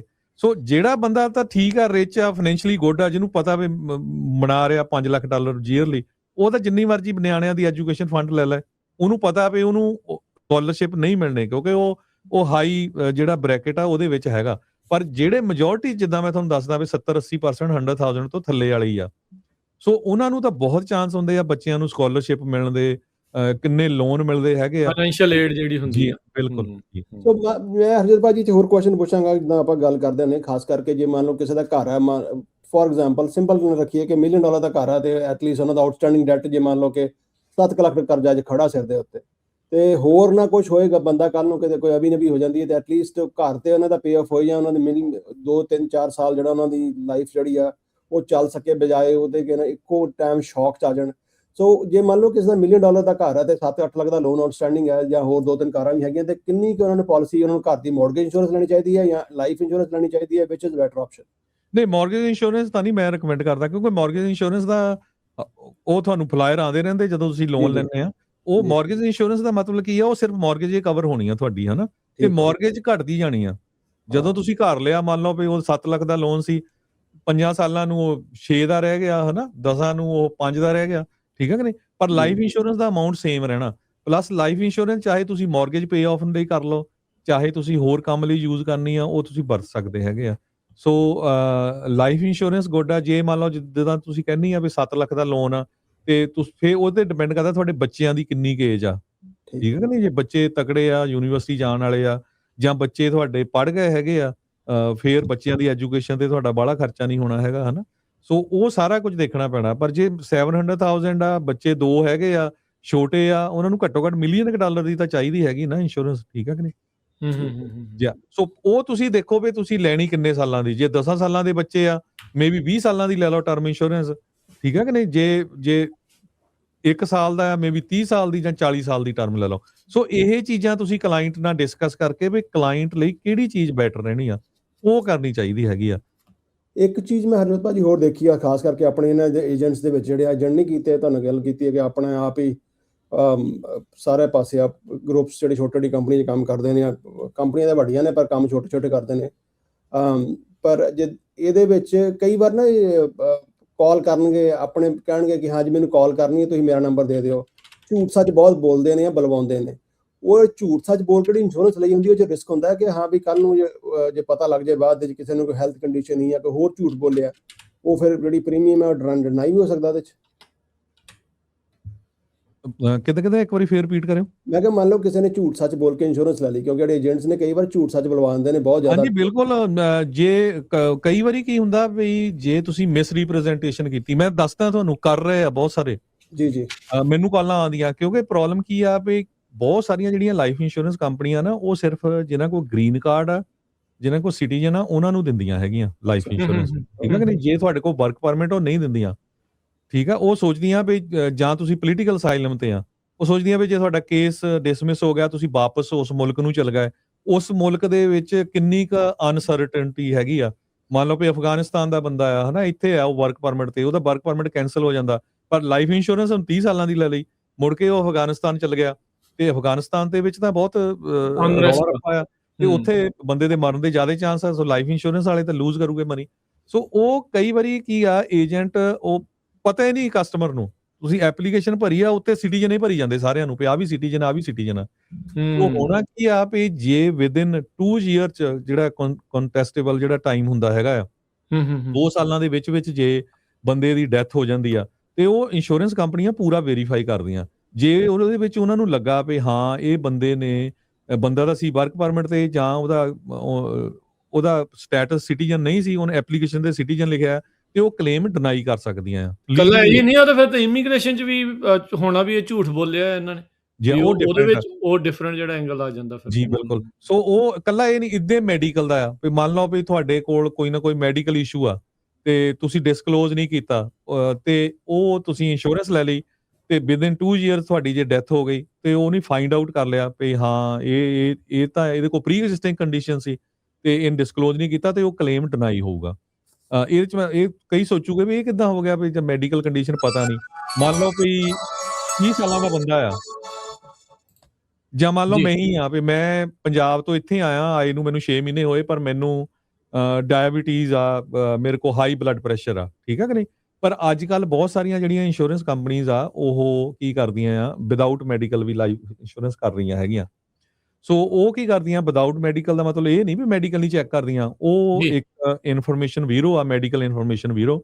ਜਿੱਦਾਂ ਤੁਸੀਂ ਲੋਨ ਚੈੱਕ ਕਰਨ ਦੇ ਲਈ ਕੰਪਨੀਆਂ ਜਿਹੜੀਆਂ 3 ਕੰਪਨੀਆਂ ਨੂੰ ਯੂਜ਼ ਕਰਦੇ ਹੈਗੇ ਕ੍ਰੈਡਿਟ ਸਕੋਰਿੰਗ ਦੇ ਲਈ, ਸੋ ਉਹ ਉੱਥੋਂ ਜਦੋਂ ਇਨਫੋਰਮੇਸ਼ਨ ਚੈੱਕ ਕਰਦੀਆਂ, ਉੱਥੇ ਉਹਨਾਂ ਦਾ ਬਲੈਂਕ ਆਉਂਦਾ ਵੀ ਬੰਦੇ ਦਾ ਕੁਝ ਹੈ ਨਹੀਂ, ਸੋ ਉਹ ਲੈ ਲੈਂਦੇ ਲਾਈਫ ਇੰਸ਼ੋਰੈਂਸ। ਕਿਉਂਕਿ ਇੱਥੇ ਰੈਕਡ 'ਚ ਤੁਹਾਡੇ ਉਦੋਂ ਹੀ ਆਣਾ ਜਦੋਂ ਤੁਸੀਂ ਡਾਕਟਰ ਦੇ ਗਏ, ਜਦੋਂ ਡਾਕਟਰ ਦੇ ਕਿਸੇ ਦੇ ਵੀ ਤੁਸੀਂ ਬੁਖਾਰ ਵੀ ਚੜ ਗਿਆ, ਚਲ ਗਏ, ਤੇ ਤੁਹਾਡੀ ਇਨਫੋਰਮੇਸ਼ਨ ਉਹ ਮੈਡੀਕਲ ਇਨਫੋਰਮੇਸ਼ਨ ਬਿਊਰੋ ਦੇ ਕੋਲ ਚਲ ਗਈ ਹੈਗੀ ਆ। ਸੋ ਉਦਾਂ ਦੀ ਕੰਡੀਸ਼ਨ ਦੇ ਵਿੱਚ ਮਿਸ ਰਿਪਰੈਜ਼ੈਂਟੇਸ਼ਨ ਕਰਕੇ ਜੇ ਕਿਸੇ ਨੇ ਲੈ ਲਿਆ, ਤੇ ਉਹ ਬੰਦੇ ਦੀ 2 ਸਾਲਾਂ ਦੇ ਵਿੱਚ ਡੈਥ ਹੋ ਗਈ, ਤੇ ਉਹ ਵੀ ਇੰਸ਼ੋਰੈਂਸ ਕੰਪਨੀਆਂ ਜਿਹੜੀਆਂ ਆ ਕਲੇਮ ਡਿਨਾਈ ਕਰਨਗੀਆਂ। ਜਿਹੜਾ ਭਾਜੀ ਇਹ ਬੰਦੇ ਕੋ ਮੈਂ ਇੰਸ਼ੋਰੈਂਸ ਕਰਾਈ ਸੀ ਨਾ, ਉਹਨੇ ਕੀ ਕੀਤਾ ਕਿ ਮੈਂ ਕਹਿੰਦਾ ਜੇ ਕਾਲ ਆਏਗੀ ਤੇ ਨੰਬਰ ਲੈ ਕੇ ਮੈਨੂੰ ਕਰ ਦੀ। ਸੋ ਟੈਕਨੀਕਲੀ ਮੈਨੂੰ ਬਾਅਦ 'ਚ ਇਹ ਅਹਿਸਾਸ ਹੋਇਆ ਕਿ ਚਲੋ ਹੁਣ ਤੇ ਸਾਰੀ ਕੈਂਸਲ ਹੋ ਗਈ, ਸੈਟਲਮੈਂਟ ਹੋ ਗਈ ਉਹਨਾਂ ਨਾਲ। ਉਹ ਕੀ ਕਰਦਾ ਸੀ ਕਿ ਨੰਬਰ ਲੈ ਕੇ ਤੇ ਵਾਪਸ ਮੈਂ ਐਜ਼ ਦਾ ਜਿਹੜਾ ਤੁਹਾਡਾ ਕਲਾਇੰਟ ਆ, ਉਹ ਬਣ ਕੇ ਵਾਪਸ ਕਾਲ ਕਰਦਾ ਸੀ। ਅੱਛਾ। ਫਿਰ ਉਹਨੂੰ ਪਤਾ ਹੈ ਕਿ ਕਿਹੜੇ ਕੁਐਸਚਨ ਕਿੱਦਾਂ ਆਨਸਰ ਕਰਨੇ ਨੇ, ਇਸ ਕਰਕੇ ਹਮੇਸ਼ਾ ਹਰ ਕੇਸ ਦੇ ਤੁਹਾਡੀ ਕੇਸ ਜਿਹੜੀ ਅਪਰੂਵ ਹੋ ਜਾਏਗੀ। ਐਗਜ਼ੈਕਟਲੀ। ਔਰ ਟੈਕਨੀਕਲੀ ਤਾਂ ਸਾਰੀ ਇਨਫੋਰਮੇਸ਼ਨ ਗਲਤ ਹੀ, ਕਿਉਂਕਿ ਉਹਨੇ ਗਲਤੀ ਸਾਰੀ ਇਨਫੋਰਮੇਸ਼ਨ ਦਿੱਤੀ। ਤੁਸੀਂ ਥੋੜੀ ਦੱਸੀ, ਉਹ ਤਾਂ ਫਿਰ ਉਹਨੇ ਹੀ ਦੱਸਤੀ ਤੁਸੀਂ ਬਣ ਕੇ। ਔਰ ਪਰ ਐਂਡ ਦਾ ਲਾਇਬਲ ਤੇ ਤੁਸੀਂ ਉਹਦੇ ਤੇ ਆ ਕੇ ਤੁਸੀਂ ਦੱਸੀ ਹੈ ਉਹਦੇ ਵਿੱਚੋਂ। ਇਹ ਬਿਲਕੁਲ ਇਦਾਂ ਹੁੰਦਾ, ਕਿਉਂਕਿ ਜਿਹੜੇ ਲਾਈਫ ਇੰਸ਼ੋਰੈਂਸ ਦੀਆਂ ਐਪਲੀਕੇਸ਼ਨਸ ਨੇ, ਉਹ 'ਚ ਉਹ ਸਾਰਾ ਰੈਕਡ ਪੁੱਛਦੇ, ਤੁਹਾਡਾ ਵੀ ਤੇ ਤੁਹਾਡੇ ਪਰਿਵਾਰ ਦਾ ਵੀ, ਤੇ ਤੁਹਾਡੇ ਫਾਦਰ ਤਾਂ ਨਹੀਂ ਕਿੱਦਾਂ, ਜੇ ਫਾਦਰ ਹੈਗੇ ਉਹਦੀ ਕਿੱਦਾਂ ਡੈਥ ਹੋਈ, ਜੇ ਹੈਗੇ ਉਹਨਾਂ ਕੋਲ ਤਾਂ ਨਹੀਂ ਕੋਈ ਮੈਡੀਕਲ ਜਿਹੜਾ ਇਸ਼ੂ ਤੁਹਾਡੀ ਮਦਰ ਆ ਉਹਨਾਂ ਕੋਲ ਤਾਂ ਨਹੀਂ, ਕਿਉਂਕਿ ਉਹਨੂੰ ਪਤਾ ਹੈ ਨਾ ਵੀ ਜੇ ਮਦਰ ਦੇ ਕੋਲ ਡਾਇਬਟੀਜ਼ ਆ ਤੁਹਾਨੂੰ ਚਾਂਸ ਹੈਗੇ ਡਾਇਬਟੀਜ਼ ਹੋਣ ਦੇ, ਠੀਕ ਹੈ ਕਿ ਨਹੀਂ। ਸੋ ਇੱਦਾਂ ਹੀ ਜਿੱਦਾਂ ਮੈਂ ਦੱਸਿਆ ਸਭ ਤੋਂ ਵੱਡਾ ਜਿਹੜਾ ਫਰਾਡ ਇਹ ਹੋ ਰਿਹਾ ਵੀ ਜਿਹੜੇ ਵਰਕ ਪਰਮਿਟ ਵਾਲੇ ਆ ਉਹਨਾਂ ਨੂੰ ਸਿਟੀਜ਼ਨਸ਼ਿਪ ਸ਼ੋ ਕਰਕੇ ਲਾਈਫ ਇੰਸ਼ੋਰੈਂਸ ਉਦਾਂ ਉਹਨਾਂ ਦੇ ਲਈ ਕੋਈ ਇੰਸ਼ੋਰੈਂਸ ਸਰਵਿਸ ਹੁੰਦੀ ਆ ਹਰਜੋਤ ਜੀ? ਹੈਗੀਆਂ ਕੰਪਨੀਆਂ ਕੁਝ ਕਰਦੀਆਂ, ਜਿਹੜੀਆਂ ਕੰਪਨੀਆਂ ਕਰਦੀਆਂ, ਪਰ ਉਹਨਾਂ ਦੇ ਰੇਟ ਹਾਈ ਆ। ਉਹ ਉਹਨਾਂ ਦੇ ਜਿਹੜੇ ਮੰਥਲੀ ਰੇਟ ਆ ਉਹ ਹਾਈ ਆ, ਕਿਉਂਕਿ ਉਹਨਾਂ 'ਚ ਰਿਸਕ ਜ਼ਿਆਦਾ ਇਨਵੋਲਵ ਹੈਗਾ ਆ। ਉਹ ਇੱਕ ਭਾਜੀ ਹੋਰ ਇੰਸ਼ੋਰੈਂਸ ਹੁੰਦੀ ਹੈ ਹਰਜੋਤ ਭਾਜੀ, ਜਿਹੜੀ ਮੈਂ ਇਹਦੇ ਬਾਰੇ ਜਾਣਨਾ ਚਾਹਾਂਗਾ ਮਾੜਾ ਜਿਹਾ। ਕਈ ਵਾਰ ਕਈ ਏਜੰਟ ਇਹ ਵੀ ਇਸ ਵਾਸਤੇ ਬੜਾ ਪੁਸ਼ ਕਰਦੇ ਹੁੰਦੇ ਨੇ ਕਿ ਮੰਨ ਲਓ ਕਿਸੇ ਬੰਦੇ ਨੂੰ ਕੋਈ ਸਪੈਸ਼ਲ ਹੈਲਥ ਕੰਡੀਸ਼ਨ ਹੈ, ਮੰਨ ਲਓ ਕਿ ਉਹਦੇ ਜਿਹੜੇ ਡਿਊਰਿੰਗ ਓਲਡ ਏਜ ਉਹਦੇ ਹੈਲਥ ਬੈਡ ਰਿਟਨ ਹੋਣ ਦੇ ਚਾਂਸਸ ਜ਼ਿਆਦਾ ਨੇ। ਮੰਨ ਲਓ ਕਿ ਕੋਈ ਕ੍ਰੋਨਿਕ ਬਿਮਾਰੀ, ਕੈਂਸਰ ਕਿਸੇ ਨੂੰ ਹੋ ਗਿਆ ਜਾਂ ਕਿਸੇ ਨੂੰ ਬੈਕ ਦੀ ਪ੍ਰੋਬਲਮ ਹੈ, ਲੱਗਦਾ ਕਿ ਉਹਨੂੰ ਜ਼ਿਆਦਾ ਸਪੋਰਟ ਦੀ ਲੋੜ ਹੈ, ਨਰਸਿੰਗ, ਉਹ ਇੰਸ਼ੋਰੈਂਸ ਕੀ ਹੁੰਦੀ ਹੈ ਭਾਜੀ? ਉਹਦੇ ਬਾਰੇ ਉਹ ਕ੍ਰਿਟੀਕਲ ਕੇਅਰ ਇੰਸ਼ੋਰੈਂਸ ਉਹਨੂੰ ਕਹਿੰਦੇ ਹੈਗੇ ਆ। ਉਹ ਆਪਣੇ ਬੰਦੇ ਬੜੇ ਘੱਟ ਕਰਾਉਂਦੇ ਆ, ਪਰ ਉਹ ਵੀ ਵੈਸੇ ਕਰਾਉਣੀ ਚਾਹੀਦੀ ਹੈਗੀ। ਉਹ ਐਕਚੁਅਲੀ ਕੀ ਆ ਵੀ ਜਿੱਦਾਂ ਹੁਣ ਆਪਾਂ ਇੱਥੇ ਰਹਿੰਦੇ ਆ, ਬਹੁਤ ਸਾਰੇ ਜਿਹੜੀ ਉਹ ਕਮਿਊਨਿਟੀ ਆ ਜਿੱਦਾਂ ਗੋਰਿਆਂ ਦੀ ਜਾਂ ਹੋਰ, ਕਿਉਂਕਿ ਨਿਆਣੇ ਆਪਣੀ ਜਗ੍ਹਾ ਚੱਲ ਗਏ, ਸੋ ਉਹਨਾਂ ਨੂੰ ਟੇਕ ਕੇਅਰ ਕਰਨ ਲਈ ਕੋਈ ਹੈ ਨਹੀਂ। ਸੋ ਉਹ ਤਾਂ ਬਹੁਤ ਜ਼ਿਆਦਾ ਲੈਂਦੇ ਆ। ਉਹਨਾਂ ਨੂੰ ਪਤਾ ਵੀ ਅਲਟੀਮੇਟਲੀ ਅਸੀਂ ਜਿਹੜਾ ਸੀਨੀਅਰ ਸੈਂਟਰ ਦੇ ਵਿੱਚ ਜਾਣਾ ਆ, ਸੋ ਉੱਥੇ ਜਿਹੜੀ ਸਾਡੀ ਕਵਰੇਜ ਹੋ ਜਾਏ। ਆਪਣੇ ਬੰਦੇ ਉਹ ਬਹੁਤ ਘੱਟ ਲੈਂਦੇ, ਕਿਉਂਕਿ ਆਪਣੇ ਮੋਸਟਲੀ ਪਰਿਵਾਰਾਂ 'ਚ ਰਹਿੰਦੇ ਆ, ਫਿਰ ਵੀ ਕੋਈ ਬਜ਼ੁਰਗ ਆ ਜਿਹੜੇ ਬੱਚੇ ਗਾਹਾਂ ਟੇਕ ਕੇਅਰ ਕਰ ਲੈਂਦੇ ਆ। ਸੋ ਉਹ ਕ੍ਰਿਟੀਕਲ ਕੇਅਰ ਆ, ਉਹ ਸੈਪਰੇਟ ਹੈਗਾ। ਉਹ ਆਪਣੇ ਬੰਦੇ ਬਹੁਤ ਘੱਟ ਸੈੱਲ ਵੀ ਘੱਟ ਕਰਦੇ ਆ, ਖਰੀਦਦੇ ਵੀ ਘੱਟ ਆ, ਪਰ ਲੈਣੀ ਵੈਸੇ ਬੈਟਰ ਹੈਗੀ ਆ। ਪਰ ਅੱਜ ਤਾਂ ਸਾਡਾ ਜਿਹੜਾ ਮੇਨ ਇਸ਼ੂ ਇਹ ਸੀ ਵੀ ਕਿੱਦਾਂ ਮਿਸ ਰੀਪ੍ਰੈਜ਼ੈਂਟੇਸ਼ਨ ਕਰਕੇ ਜਿਹੜੇ ਉਹ ਪ੍ਰੋਡਕਟ ਤੁਸੀਂ ਸੈੱਲ ਕਰਦੇ ਆ, ਉਹ ਅਲਟੀਮੇਟਲੀ ਜਿਹੜਾ ਆ ਆਪਣੇ ਲੋਕਾਂ ਦਾ ਜਿਹੜਾ ਨੁਕਸਾਨ ਹੁੰਦਾ ਹੈਗਾ। ਕਸਟਮਰਸ ਨੂੰ ਹਰਜੋਤ ਸਿੰਘ ਜੀ, ਨਿਰਮਲ ਜੀ, ਜਾਂਦੇ ਕਸਟਮਰਸ ਨੂੰ ਕੀ ਪੁੱਛਣਾ ਚਾਹੀਦਾ ਜਦੋਂ ਤੁਹਾਡੇ ਕੋਲ ਕੋਈ ਇਦਾਂ ਦਾ ਬੰਦਾ ਆਉਂਦਾ ਆ ਲਾਈਫ ਇੰਸ਼ੋਰੈਂਸ ਵਾਲਾ, ਵੀ ਆਹ ਕਰਾ ਲਓ, ਟਰਮ ਕਰਵਾ ਲਓ, ਯੂਨੀਵਰਸਲ ਕਰਾ ਲਓ? ਕੀ ਉਹਨਾਂ ਦੇ ਕੁਐਸਚਨ ਹੋਣੇ ਚਾਹੀਦੇ ਜਿੱਤੋਂ ਉਹ ਅੰਦਾਜ਼ਾ ਲਾਉਣ ਵੀ what is good for me as well? ਜੀ, ਸੋ ਉਹਦੇ 'ਚ ਇਹ ਆ ਵੀ ਪਹਿਲਾਂ ਤਾਂ ਇਹ ਦੇਖੋ ਵੀ ਤੁਹਾਡੀ ਕੰਪਨੀ ਦੀ ਰੇਟਿੰਗ ਕੀ ਆ, ਕਿਹੜੀ ਕੰਪਨੀ ਦੇ ਨਾਲ ਆ, ਠੀਕ ਆ ਕਿ ਨਹੀਂ। ਬਹੁਤ ਸਾਰੀਆਂ ਲਾਈਫ ਇੰਸ਼ੋਰੈਂਸ ਦੀਆਂ ਕੰਪਨੀਜ਼ ਹੈਗੀਆਂ। ਦੂਜੇ ਨੰਬਰ ਤੇ ਤੁਸੀਂ ਦੇਖੋ ਪ੍ਰੋਡਕਟ ਕਿਹੜਾ ਆ, ਵੀ ਟਰਮ ਇੰਸ਼ੋਰੈਂਸ ਆ ਜਾਂ ਯੂਨੀਵਰਸਲ ਲਾਈਫ ਆ। ਟਰਮ ਇੰਸ਼ੋਰੈਂਸ ਤਾਂ ਸਿੱਧਾ ਹੀ ਆ ਵੀ 10 ਸਾਲਾਂ ਲਈ ਆ, 10 ਸਾਲਾਂ ਦਾ ਫਿਕਸ ਰੇਟ ਆ, 10 ਸਾਲਾਂ 'ਚ ਬੰਦੇ ਦੀ ਡੈਥ ਹੋ ਗਈ ਕਵਰਡ ਆ, ਨਹੀਂ ਤਾਂ 10 ਸਾਲਾਂ ਬਾਅਦ ਖਤਮ, 20 ਸਾਲਾਂ ਦੀ, 30 ਸਾਲਾਂ ਦੀ। ਜਿਹੜੀ ਯੂਨੀਵਰਸਲ ਲਾਈਫ ਆ ਉਹਦੇ 'ਚ ਸਭ ਤੋਂ ਜ਼ਿਆਦਾ ਇਹ ਤੁਸੀਂ ਦੇਖੋ ਵੀ ਉਹਦੇ 'ਚ ਸਰੈਂਡਰ ਚਾਰਜ ਕਿੰਨੇ ਸਾਲਾਂ ਦੇ ਆ, 12 ਸਾਲਾਂ ਦੇ, 14 ਦੇ, 15 ਦੇ। ਰੇਟ ਆਫ ਰਿਟਰਨ ਕੀ ਹੈਗੀ ਆ, ਜਿਹੜੇ ਤੁਹਾਨੂੰ ਪ੍ਰੋਜੈਕਸ਼ਨ ਸ਼ੋ ਕੀਤੇ ਆ 8%, 10% ਜਾਂ 12% ਉਨੇ ਹੁੰਦੇ ਵੀ ਆ ਕਿ ਨਹੀਂ ਹੈਗੇ। ਇਹ ਜਿਹੜੀਆਂ ਚੀਜ਼ਾਂ ਇਹ ਬਹੁਤ ਧਿਆਨ ਰੱਖਣ ਯੋਗ ਆ। ਇਲਸਟ੍ਰੇਸ਼ਨ ਜਿਹੜੀਆਂ ਆ ਉਹ ਸਾਂਭ ਕੇ ਰੱਖੋ ਆਪਣੇ ਕੋਲ। ਜਿਹੜੀ ਤੁਹਾਡੀ ਐਪਲੀਕੇਸ਼ਨ ਭਰੀ ਆ, ਉਹ ਐਪਲੀਕੇਸ਼ਨ ਕੱਲੀ ਚੀਜ਼ ਪੜ੍ਹੋ ਉਸ ਨੂੰ ਧਿਆਨ ਦੇ ਨਾਲ, ਕਿਉਂਕਿ ਜੇ ਇੱਕ ਵੀ ਚੀਜ਼ ਗਲਤ ਹੋਈ ਨਾ, ਉਹ ਤੁਹਾਡਾ ਜਿਹੜਾ ਕਲੇਮ ਡਿਨਾਈ ਹੋ ਸਕਦਾ। ਜਿੱਦਾਂ ਲੋਨ ਐਪਲੀਕੇਸ਼ਨ 'ਚ ਤੁਸੀਂ ਕਹਿ ਦੋ ਜੀ ਮੇਰੀ ਤਾਂ ਲੋਨ ਬ੍ਰੋਕਰ ਨੇ ਐਪਲੀਕੇਸ਼ਨ ਭਰਤੀ ਹੈ ਨਾ, ਠੀਕ ਹੈ ਕਿ ਨਹੀਂ। ਹੁਣ ਆਪਾਂ ਦੇਖੀ ਸੀ ਨਾ ਨਿਊਯਾਰਕ ਦੀ ਡਿਸਟ੍ਰਿਕਟ ਅਟਾਰਨੀ ਨੂੰ ਕਿੱਦਾਂ ਫਸਾਇਆ ਉਹਨਾਂ ਨੇ ਵੀ ਲੋਨ ਐਪਲੀਕੇਸ਼ਨ ਦੇ ਉੱਤੇ ਗਲਤ ਇਨਫੋਰਮੇਸ਼ਨ ਭਰੀ ਸੀ। ਸੋ ਉਹ ਇੱਕ ਫਰਾਡ ਹੁੰਦਾ ਹੈਗਾ ਆ। ਸੋ ਇਹ ਚੀਜ਼ਾਂ ਜਿਹੜੀਆਂ ਮੇਨ ਇਹਦੇ ਵਿੱਚ ਹੈਗੀਆਂ। ਜਨਰਲੀ ਤੇ ਭਾਜੀ ਆਪਣਾ ਇੰਸ਼ੋਰੈਂਸ ਕੰਪਨੀ ਤੇ ਇਹ ਚਾਹਣਗੀਆਂ ਕਿ ਕੋਈ ਨਾ ਕੋਈ ਉਹਨਾਂ ਨੂੰ ਲੂਪ ਹੋਲ ਲੱਭੇ ਤੇ ਉਹਨਾਂ ਨੂੰ ਪੈਸੇ ਪੇ ਨਾ ਕਰਨੇ ਪੈਣ, ਰਾਈਟ? ਬਿਲਕੁਲ। ਬਾਕੀ ਮੈਂ ਵੀ ਇਹ ਥੋੜਾ ਜਿਹਾ ਐਡ ਕਰਾਂਗਾ ਜੋ ਭਾਜੀ ਨੇ ਕਿਹਾ ਰਾਜਕਰਨ। ਆਪਣਾ ਇਹ ਚਾਹਾਂਗਾ ਕਿ ਦੇਖੋ ਗੱਲ ਹੁੰਦਾ ਕੀ ਹੈ ਕਿ ਦੂਜੇ ਚੋਂ ਆਪਣੀ ਮਾਈਂਡਸੈਟ ਇਹ ਜਿਹੜੀ ਖਾਸ ਕਰਕੇ ਇਮੀਗ੍ਰੈਂਟ ਮਾਈਂਡਸੈਟ ਇਹ ਹੈ ਕਿ ਅਸੀਂ ਜੀ ਲੀਜ਼ ਕਰਨਾ ਜਾਂ ਕਿਸੇ ਚੀਜ਼ ਨੂੰ ਨਾ ਕਿ ਉਹਨੂੰ ਪਸੰਦ ਨਹੀਂ ਕਰਦੇ, ਅਸੀਂ ਹਰ ਚੀਜ਼ ਨੂੰ ਓਨ ਕਰਨਾ ਪਸੰਦ ਕਰਦੇ ਹਾਂ। ਕਿ ਹਾਂ ਜਿਹੜੀ ਟਰਮ ਲਾਈਫ ਹੈ it's more like leasing that insurance. Waste money ਆ, ਇਦਾਂ ਸੋਚਦੇ ਬਹੁਤ। ਐਗਜ਼ੈਕਟਲੀ, ਪੈਸੇ ਵੇਸਟ ਮਨੀ, ਔਰ ਐਕਚੁਅਲੀ ਵੇਸਟ ਹੈ ਨਹੀਂ। ਜਿਹੜੀ ਯੂਨੀਵਰਸਲ ਲਾਈਫ ਹੈ ਦੇ ਵਿੱਚ, ਬਿਕੋਜ਼ ਅਸੀਂ ਇਸ ਗੱਲ ਨੂੰ ਨਹੀਂ ਸਮਝਦੇ ਕਿ ਜਿਹੜਾ ਸਾਡਾ ਪੈਸਾ ਸਾਡੇ ਕੋਲ ਹੀ ਅਸੀਂ ਮਿਨੀਮਮ ਇਨਵੈਸਟਮੈਂਟ ਵੀ ਕਰਦੇ ਉੱਤੇ ਜੇ 4% ਜਿੱਦਾਂ ਭਾਜੀ ਨੇ ਕਿਹਾ, ਉਹਦੇ ਤੋਂ ਆਪਾਂ ਜ਼ਿਆਦਾ ਪੈਸੇ ਬਣਾ ਸਕਦੇ ਹਾਂ। ਔਰ ਪੈਸਾ ਲਿਕੁਇਡ ਸਾਡੇ ਕੋਲ ਅਗਲੇ 30 40 ਸਾਲ 50 ਸਾਲ ਵਾਸਤੇ ਹੈਗਾ, ਬਜਾਏ ਆਪਾਂ ਲਾਸਟ ਵਾਰੀ ਜਿਹੜੇ ਰਿਟਾਇਰਮੈਂਟ ਵਾਲੀਆਂ ਕਿੰਨੀਆਂ ਸਕੀਮਾਂ ਦੇ ਉੱਤੇ ਗੱਲ ਕੀਤੀ, ਮਨੀ ਤੁਸੀਂ ਉਹਦੇ ਵਿੱਚ ਲਾ ਸਕਦੇ ਆ। ਐਗਜ਼ੈਕਟਲੀ, ਬੈਟਰ ਰਿਟਰਨ ਨਾਲੇ। ਐਗਜ਼ੈਕਟਲੀ, ਉਹਦੇ ਚੋਂ ਮਨੀ ਲਾ ਕੇ ਜਿੱਦਾਂ ਭਾਜੀ ਨੇ ਕਿਹਾ ਕਿ $50 ਸਾਈਡ ਤੇ ਕੱਢ ਲਓ, ਤੇ ਤੁਸੀਂ ਮੱਚ ਬੈਟਰ ਪੈਸੇ ਹਰ ਮਹੀਨੇ ਜ਼ਿਆਦਾ ਬਣਾ ਸਕਦੇ ਹੋ। ਉਹ ਜਿਹੜਾ ਤੁਹਾਨੂੰ ਰਿਟਰਨ ਔਨ ਇਨਵੈਸਟਮੈਂਟ ਆ ਰਿਹਾ, ਉਹਦੇ ਤੋਂ ਤੁਸੀਂ ਲਾਈਫ ਇੰਸ਼ੋਰੈਂਸ ਪੇ ਕਰਕੇ you still save more money. So ਆਪਣਾ ਜਿਹੜਾ ਮਾਈਂਡ ਸੈਟ ਹੈ ਕਿ ਆਪਾਂ ਟਰਮ ਲਾਈਫ ਹੈ, ਇਹ ਪੈਸੇ ਵੇਸਟੇਜ ਹੈ, ਬਿਲਕੁਲ ਵੇਸਟੇਜ ਨਹੀਂ ਹੈਗੀ। ਵੀ ਆਰ ਲੀਜ਼ਿੰਗ ਸਮਥਿੰਗ, ਬਾਇੰਗ ਜਿਹੜਾ $50 ਦੇ ਕੇ $1 ਮਿਲੀਅਨ ਦੀ ਇੰਸ਼ੋਰੈਂਸ ਲੈਂਦੇ ਅਗਲੇ 30 ਸਾਲ ਵਾਸਤੇ। So I think is much better option. ਬਜਾਏ ਇਹਦੇ ਬਾਰੇ ਥੋੜਾ ਸੋਚਣਾ ਚਾਹੀਦਾ। ਨਾਲ ਖਾਸ ਕਰਕੇ ਜਿਹੜਾ ਹਰਜੋਤ ਭਾਜੀ ਕਹਿ ਰਹੇ ਨੇ, ਜਿਹਦੇ 'ਚ ਉਹਨਾਂ ਨੂੰ ਪੈਸੇ ਵੀ ਜ਼ਿਆਦਾ ਬਚਦੇ ਪਏ ਨੇ, ਉਹਦੇ ਫਿਰ ਵੀ ਉਹਦੇ ਖਿਲਾਫ ਦੂਜੇ ਪਾਸੇ ਕਹਿੰਦੇ ਪਏ ਨੇ। ਸੋ ਐਟਲੀਸਟ ਓਨੈਸਟਲੀ ਇਹਦੇ ਬਾਰੇ ਸੋਚਣਾ ਪੈਣਾ ਕਿ ਓਵਰਆਲ ਸਾਨੂੰ ਇਹਦੇ 'ਚ ਕੀ ਫਾਇਦਾ। ਔਰ ਬਾਕੀ ਇੱਕ ਭਾਜੀ ਬੜਾ ਇਨਫਲਕਸ ਹੈ ਆਪਣੀ ਕਮਿਊਨਿਟੀ ਦੇ ਵਿੱਚ ਨਾ, ਬਹੁਤ ਜ਼ਿਆਦਾ ਇੰਸ਼ੋਰੈਂਸ ਏਜੰਟ ਤੁਸੀਂ ਕਹਿੰਦਾ 4-4 5-5 ਸਾਲ ਦੀ ਇਹਨਾਂ ਦੀ ਸ਼ੈਲਫ ਲਾਈਫ ਹੈਗੀ ਹੈ, ਪਰ ਹਰ 4 ਸਾਲ ਬਾਅਦ ਬੜਾ ਇੱਕ ਵੇਵ ਜੀ ਆਉਂਦੀ ਹੈ ਜਿਹੜੀ ਤੁਹਾਨੂੰ ਕਿਤੇ ਨਾ ਕਿਤੇ, ਜਿੱਦਾਂ ਪਹਿਲਾਂ ਐਮਬੀ ਵਾਲੇ ਮਿਲ ਜਾਂਦੇ ਹਨ, ਅੱਜ ਕੱਲ੍ਹ ਵਰਲਡ ਫਾਈਨੈਂਸ਼ੀਅਲ ਗਰੁੱਪ ਵਾਲੇ ਹਰ ਤਾਂ ਤੁਹਾਨੂੰ ਮਿਲ ਜਾਂਦੇ ਨੇ। ਸੋ ਥੋੜਾ ਜਿਹਾ ਉਹਨਾਂ ਕੋਲ ਚੀਜ਼ਾਂ ਲੈਣ ਲੱਗੇ ਬਚ ਕੇ ਰਹੀਏ ਤਾਂ ਬੈਟਰ। ਸੋ ਇਹ ਹੁੰਦਾ ਵੀ ਉਹ ਕਿਉਂਕਿ 3-4-5 ਸਾਲ ਚ ਆਪਣੇ ਰਿਸ਼ਤੇਦਾਰ ਦੋਸਤ ਮਿੱਤਰ ਉਹ ਉਨਿਆਂ ਨੂੰ ਫਸਾ ਲੈਂਦੇ ਆ ਤੇ ਗਾਹਾਂ ਦੈਟਸ ਇਟ। ਜਦੋਂ ਕਿਉਂਕਿ 2 ਸਾਲ ਬਾਅਦ ਤੁਹਾਨੂੰ ਪਤਾ ਲੱਗਣ ਲੱਗ ਪੈਂਦਾ ਵੀ ਯਾਰ ਮੇਰੀ ਪ੍ਰੋਜੈਕਸ਼ਨ ਤਾਂ ਐਡੀ ਵੱਡੀ ਸ਼ੋ ਕੀਤੀ ਸੀ, ਹਜੇ ਤਾਂ 0 ਸ਼ੋ ਹੋ ਰਹੀ ਆ ਕੈਸ਼ ਵੈਲਿਊ। ਕਿਉਂਕਿ ਪਹਿਲੇ 3-4 ਸਾਲ ਤਾਂ ਕੁਝ ਹੋਣਾ ਹੀ ਨਹੀਂ, ਪਹਿਲਾਂ ਉਹਨੀ ਕਮਿਸ਼ਨ ਵੀ ਪੇ ਕਰਨਾ ਹੈ ਇੰਸ਼ੋਰੈਂਸ ਕੰਪਨੀ ਨੇ, ਉਹਨਾਂ ਦੇ ਐਡਮਿਨਿਸਟ੍ਰੇਟਿਵ ਚਾਰजेस ਆ, ਉਹਨੀ ਆਪਣਾ ਵੀ ਜਿਹੜਾ ਫਾਇਦਾ ਕੱਢਣਾ ਹੈਗਾ। ਸੋ ਇੱਕ ਜ਼ਰੂਰ ਮੈਂ ਜਾਂਦਾ ਜਿਹੜਾ ਆਨਸਰ ਕਰੂੰਗਾ, ਜਿੱਦਾਂ ਮੈਂ ਤੁਹਾਨੂੰ ਦੱਸਿਆ ਸੀ ਵੀ ਕੁਝ ਮਹੀਨੇ ਪਹਿਲਾਂ ਇੱਕ ਕਾਲ ਆਈ ਸੀ ਫਰਿਜ਼ਨੋ ਵਾਲੇ, ਇੱਕ ਆਪਣੇ ਪੰਜਾਬੀ ਭਰਾ ਦੀ, ਮੇਰੇ ਤੇ ਸੌਰੀ ਨੰਬਰ ਨਹੀਂ ਲਿਖ ਹੋ ਰਿਹਾ, ਜਦੋਂ ਤੁਸੀਂ ਪ੍ਰੋਗਰਾਮ ਸੁਣਨਾ ਕਾਲ ਜ਼ਰੂਰ ਕਰ ਲਿਓ ਵੀ ਕੀ ਤੁਸੀਂ ਸੂ ਕਰ ਸਕਦੇ ਆ ਵੀ ਜੇ ਤੁਹਾਡੇ ਨਾਲ ਇਦਾਂ ਵਾਪਰਿਆ ਹੈਗਾ ਕਿਸੇ ਨਾਲ, ਯੂਨੀਵਰਸਲ ਲਾਈਫ ਵਾਲੇ ਨਾਲ 100%। ਕਿਉਂਕਿ ਜੇ ਤੁਹਾਨੂੰ ਲੱਗਦਾ ਆ ਵੀ ਤੁਹਾਡੇ ਨਾਲ ਫਰੋਜੂਲੈਂਟ ਸੇਲ ਪ੍ਰੈਕਟਿਸਿਸ ਯੂਜ਼ ਕੀਤੀਆਂ ਗਈਆਂ ਤੁਹਾਨੂੰ, ਹਨਾ, ਤੁਹਾਡੇ ਕੋਲ ਰਾਈਟਸ ਹੈਗੇ ਉਸ ਨੂੰ ਪ੍ਰੋਟੈਕਟ ਕਰਨ ਦੇ ਲਈ। ਬਹੁਤ ਸਾਰੇ ਜਿਹੜੇ ਵਕੀਲ ਆ ਉਹ ਕੰਸਲਟ ਕਰਦੇ ਆ, ਉਹ ਅਟਾਰਨੀ ਜਿਹੜੇ ਆ ਇਦਾਂ ਦੇ ਕੇਸਿਸ ਨੂੰ ਰਿਵਿਊ ਕਰਦੇ ਆ, ਤੇ ਉਹ ਉਹਨੀ ਬੜੀਆਂ ਕੰਪਨੀਆਂ ਨੂੰ ਲਾਸੂਟ ਫਾਈਲ ਕੀਤੇ ਹੈਗੇ ਆ, ਕਿਉਂਕਿ ਉਹ ਮਿਸ ਰਿਪਰੈਜ਼ੈਂਟੇਸ਼ਨ ਆ। ਜਿੱਦਾਂ ਪਤਾ ਹੀ ਨਹੀਂ ਹੋਣਾ, ਜਦੋਂ ਤੁਸੀਂ ਲਾਈਫ ਇੰਸ਼ੋਰੈਂਸ ਲੈ ਲਈ ਵੀ ਸਰੈਂਡਰ ਚਾਰਜ ਕੀ ਹੁੰਦਾ, ਤੁਹਾਡੇ ਨਾਲ ਗੱਲੇ ਨਹੀਂ ਕੀਤੀ, ਤੁਹਾਨੂੰ ਇਹ ਕਹਿਤਾ ਵੀ ਜਦ ਮਰਜੀ ਪੈਸੇ ਕਢਾ ਲਿਓ ਜੀ, ਜਦੋਂ ਕਢਾਣੇ ਆ ਉਦੋਂ ਪਤਾ ਲੱਗਣਾ। ਠੀਕ ਹੈ ਕਿ ਨਹੀਂ? ਤੇ ਭਾਜੀ ਮੈਂ ਐਡ ਕਰਾਂਗਾ, ਤੁਸੀਂ ਜਿਹੜੀ ਗੱਲ ਕਹੀ ਹੈ 9 out of 10 ਟਾਈਮਸ ਉਹਨਾਂ ਨੂੰ ਪਤਾ ਸਾਰੀ ਜਿਹੜੀਆਂ ਵੱਡੀਆਂ ਕੰਪਨੀਆਂ ਵੇਚਦੀਆਂ ਪਈਆਂ ਨੇ ਕਿ ਇਹਨਾਂ ਜਿਹੜੇ ਏਜੰਟ ਨੇ ਇਹ ਮਿਸ ਰਿਪਰੈਜ਼ੈਂਟ ਕਰਦੇ ਪਏ ਨੇ। 9 out of 10 ਟਾਈਮਸ ਤੁਸੀਂ ਸੂ ਕਰਦੇ ਹੋ within ਫਿਊ days if not ਫਿਊ hours, ਉਹ ਤੁਹਾਡੇ ਨਾਲ ਸੈਟਲ ਕਰਨ ਨੂੰ ਤਿਆਰ ਨੇ। ਉਹਨਾਂ ਨੂੰ ਪਤਾ ਬਿਕੋਜ਼ ਜੋ ਉਹਨਾਂ ਨੇ ਜੋ ਸੈਲ ਕਰਦੇ ਪਏ ਨੇ ਉਹ ਫਰਾਡੂਲੈਂਟ, ਉਹਨਾਂ ਦੀਆਂ ਪ੍ਰੈਕਟਿਸਿਸ ਦਾ ਪਤਾ ਆ, ਨਾਲੇ ਬੈਂਚਮਾਰਕ ਬਣੇ ਹੋਏ ਆ, ਬਥੇਰੀਆਂ ਲੋਕਾਂ ਨੂੰ ਪੇਮੈਂਟਾਂ ਮਿਲ ਚੁੱਕੀਆਂ, ਬਹੁਤ ਮਿਲਦੀਆਂ ਹੋਈਆਂ ਨੇ। ਔਰ ਮੈਂ ਆਪ ਲਿਵਿੰਗ ਐਗਜ਼ਾਮਪਲ, ਔਰ ਮੇਰੇ ਨਾਲ ਦੇ ਜਿਹੜੇ ਮੈਂ ਆਪਣੇ ਫਰੈਂਡਸ ਨੇ ਘੱਟੋ ਘੱਟ 8-9 ਜਣਿਆਂ ਨੂੰ ਹੋਰ ਨੂੰ ਕਿਹਾ ਸੀ ਜਿਨ੍ਹਾਂ ਨੇ ਸੂ ਕੀਤਾ। ਸੋ 90% chances you will win the case. ਜੀ ਬਿਲਕੁਲ, ਇਹ ਧਿਆਨ ਚ ਦੇ ਵਿੱਚ ਰੱਖੋ। ਤੇ ਜਿਹੜੇ ਇਸ ਬਿਜ਼ਨਸ 'ਚ ਵੀ ਆ ਉਹਨਾਂ ਨੂੰ ਵੀ ਆ ਵੀ ਭਾਈ ਤੁਸੀਂ ਜੇ ਲੌਂਗ ਟਰਮ ਬਿਜ਼ਨਸ 'ਚ ਰਹਿਣਾ, ਬਿਲਕੁਲ ਜਿਹੜੀਆਂ ਕਲਾਇੰਟ ਦੀਆਂ ਨੀਡਸ ਆ ਕੀ ਉਹ ਅਫੋਰਡ ਕਰ ਸਕਦਾ, ਉਹਦੇ ਬੇਸ ਦੇ ਉੱਤੇ ਹੀ ਜਿਹੜਾ ਪ੍ਰੋਡਕਟ ਆ ਉਹ ਉਹਨਾਂ ਨੂੰ ਦਿਓ। ਨਹੀਂ ਤਾਂ ਕੀ ਆ ਫਿਰ ਪੂਰੀ ਕੌਮ ਦੀ ਜਿਹੜੀ ਬਦਨਾਮੀ ਹੁੰਦੀ ਹੈਗੀ। ਤੇ ਉਹ ਜਿਹੜੀਆਂ ਇਦਾਂ ਦੀਆਂ ਕੰਪਨੀਆਂ ਨਾ ਨਿਰਮਲ ਭਾਜੀ, ਉਹ ਹਾਇਰ ਵੀ ਉਦਾਂ ਦੇ ਕਮਿਊਨਿਟੀ ਦੇ ਲੋਕਾਂ ਨੂੰ ਕਰਦੀਆਂ, ਖਾਸ ਕਰਕੇ ਏਸ਼ੀਅਨ ਕਮਿਊਨਿਟੀ ਨੂੰ। ਕੱਲਾ ਮੈਂ ਪੰਜਾਬੀ ਨਹੀਂ ਕਹਿੰਦਾ ਇਹਦੇ 'ਚ, ਚਾਹੇ ਵੀਅਤਨਾਮੀ ਲੈ ਲਓ, ਚਾਈਨੀਜ਼ ਲੈ ਲਓ। ਸਾਡੇ ਸਾਰਿਆਂ ਦੀ ਕੀ ਪ੍ਰੋਬਲਮ ਆ, ਆਪਾਂ ਜਿਹੜੀ ਏਸ਼ੀਅਨ ਕਮਿਊਨਿਟੀ ਆ ਨਾ, ਆਪਾਂ ਇੱਕ ਦੂਜੇ ਤੇ ਯਕੀਨ ਕਰ ਲੈਂਦੇ ਆ। ਠੀਕ ਆ, ਤੇ ਨਾਲੇ ਲਾਲਚ ਵੀ ਆ ਹਰਜੋਤ ਸਿੰਘ ਜੀ, ਇਹ ਵੀ ਗੱਲ ਕਹਿ ਦੋ ਆਪਾਂ ਨੂੰ ਹੁੰਦਾ ਵੀ ਲੈ ਵੀ ਬੜੇ ਬੋਲਾਉਣੇ ਆ। ਪੂਰੀ ਦੂਜੀਆਂ ਕਮਿਊਨਿਟੀਆਂ ਰੀਡ ਕਰਦੀਆਂ ਵੀ ਹਾਂ ਕੀ ਇਹਦੇ ਵਿੱਚ ਕਵਰੇਜ ਆ, ਕਿੱਦਾਂ ਸਾਰਾ ਕੁਝ ਹੋਣਾ ਹੈਗਾ, ਉਹ ਯਕੀਨ ਦੇ ਬੇਸ ਦੇ ਉੱਤੇ।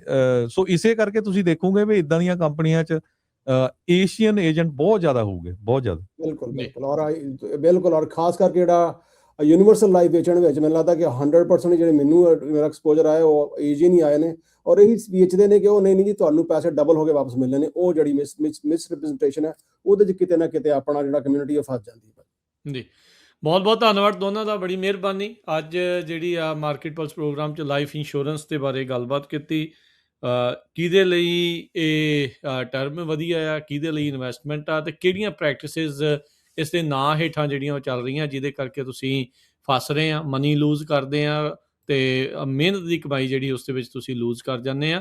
ਸੋ ਉਹਨਾਂ ਸਾਰੀਆਂ ਚੀਜ਼ਾਂ ਤੋਂ ਬਚ ਕੇ ਰਹੋ ਤੇ ਇੱਕ ਬੈਟਰ ਚੀਜ਼ ਵੱਲ ਨੂੰ ਜਾਓ। ਕਰਾਓ ਜ਼ਰੂਰ, ਕਿਹੜੀ ਕਰਾਉਣੀ ਆ ਉਹ ਦੇਖੋ ਵੀ ਤੁਹਾਡੇ ਲਈ ਬੈਸਟ ਕਿਹੜੀ ਆ, ਤੁਹਾਡੀਆਂ ਆਪਣੀਆਂ ਕੰਡੀਸ਼ਨਸ ਦੇ ਮੁਤਾਬਕ। ਉਹ ਸਾਰੀਆਂ ਕੰਡੀਸ਼ਨਸ ਦੇ ਬਾਰੇ ਅੱਜ ਆਪਾਂ ਡਿਸਕਸ ਇਸ ਪ੍ਰੋਗਰਾਮ ਕੀਤਾ, ਤੇ ਨਿੱਜੀ ਤਜਰਬੇ ਵੀ ਨਿਰਮਲ ਮਾਨ ਜੀ ਨੇ ਤੇ ਹਰਜੋਤ ਜੀ ਨੇ ਜਿਹੜੇ ਉਹ ਦੱਸੇ, ਉਹਨਾਂ ਦੇ ਕਲਾਇੰਟਸ ਦੇ ਬਾਰੇ ਵੀ ਦੱਸਿਆ, ਤੇ ਉਹਨਾਂ ਨੇ ਪਰਸਨਲ ਵੀ ਦੱਸਿਆ ਵੀ ਕਿੱਦਾਂ ਲੋਕ ਫਸ ਜਿਹੜਾ ਹੋ ਜਾਂਦੇ ਆ। ਵਾਹ ਪਿਆ ਜਾਣੀ ਹੈ ਤੇ ਰਾਹ ਪਿਆ ਜਾਣੀ ਹੈ, ਤੇ ਇਹਨਾਂ ਨੇ ਹੁਣ ਦੋਨੋਂ ਤਰੀਕੇ ਦੇ ਨਾਲ ਜਿਹੜਾ ਤੁਹਾਨੂੰ ਸਮਝਾਇਆ ਆ। ਸੋ ਮੇਕ ਸ਼ੋਰ ਕਰੋ ਵੀ ਬੈਟਰ ਡਿਸੀਜਨ ਲਓ। ਬਹੁਤ ਧੰਨਵਾਦ, ਬੜੀ ਮਿਹਰਬਾਨੀ ਦੋਨਾਂ ਦੀ, ਤੇ ਮਿਲਦੇ ਹਾਂ ਅਗਲੀ ਵਾਰੀ। ਸਤਿ ਸ਼੍ਰੀ ਅਕਾਲ। Thank you.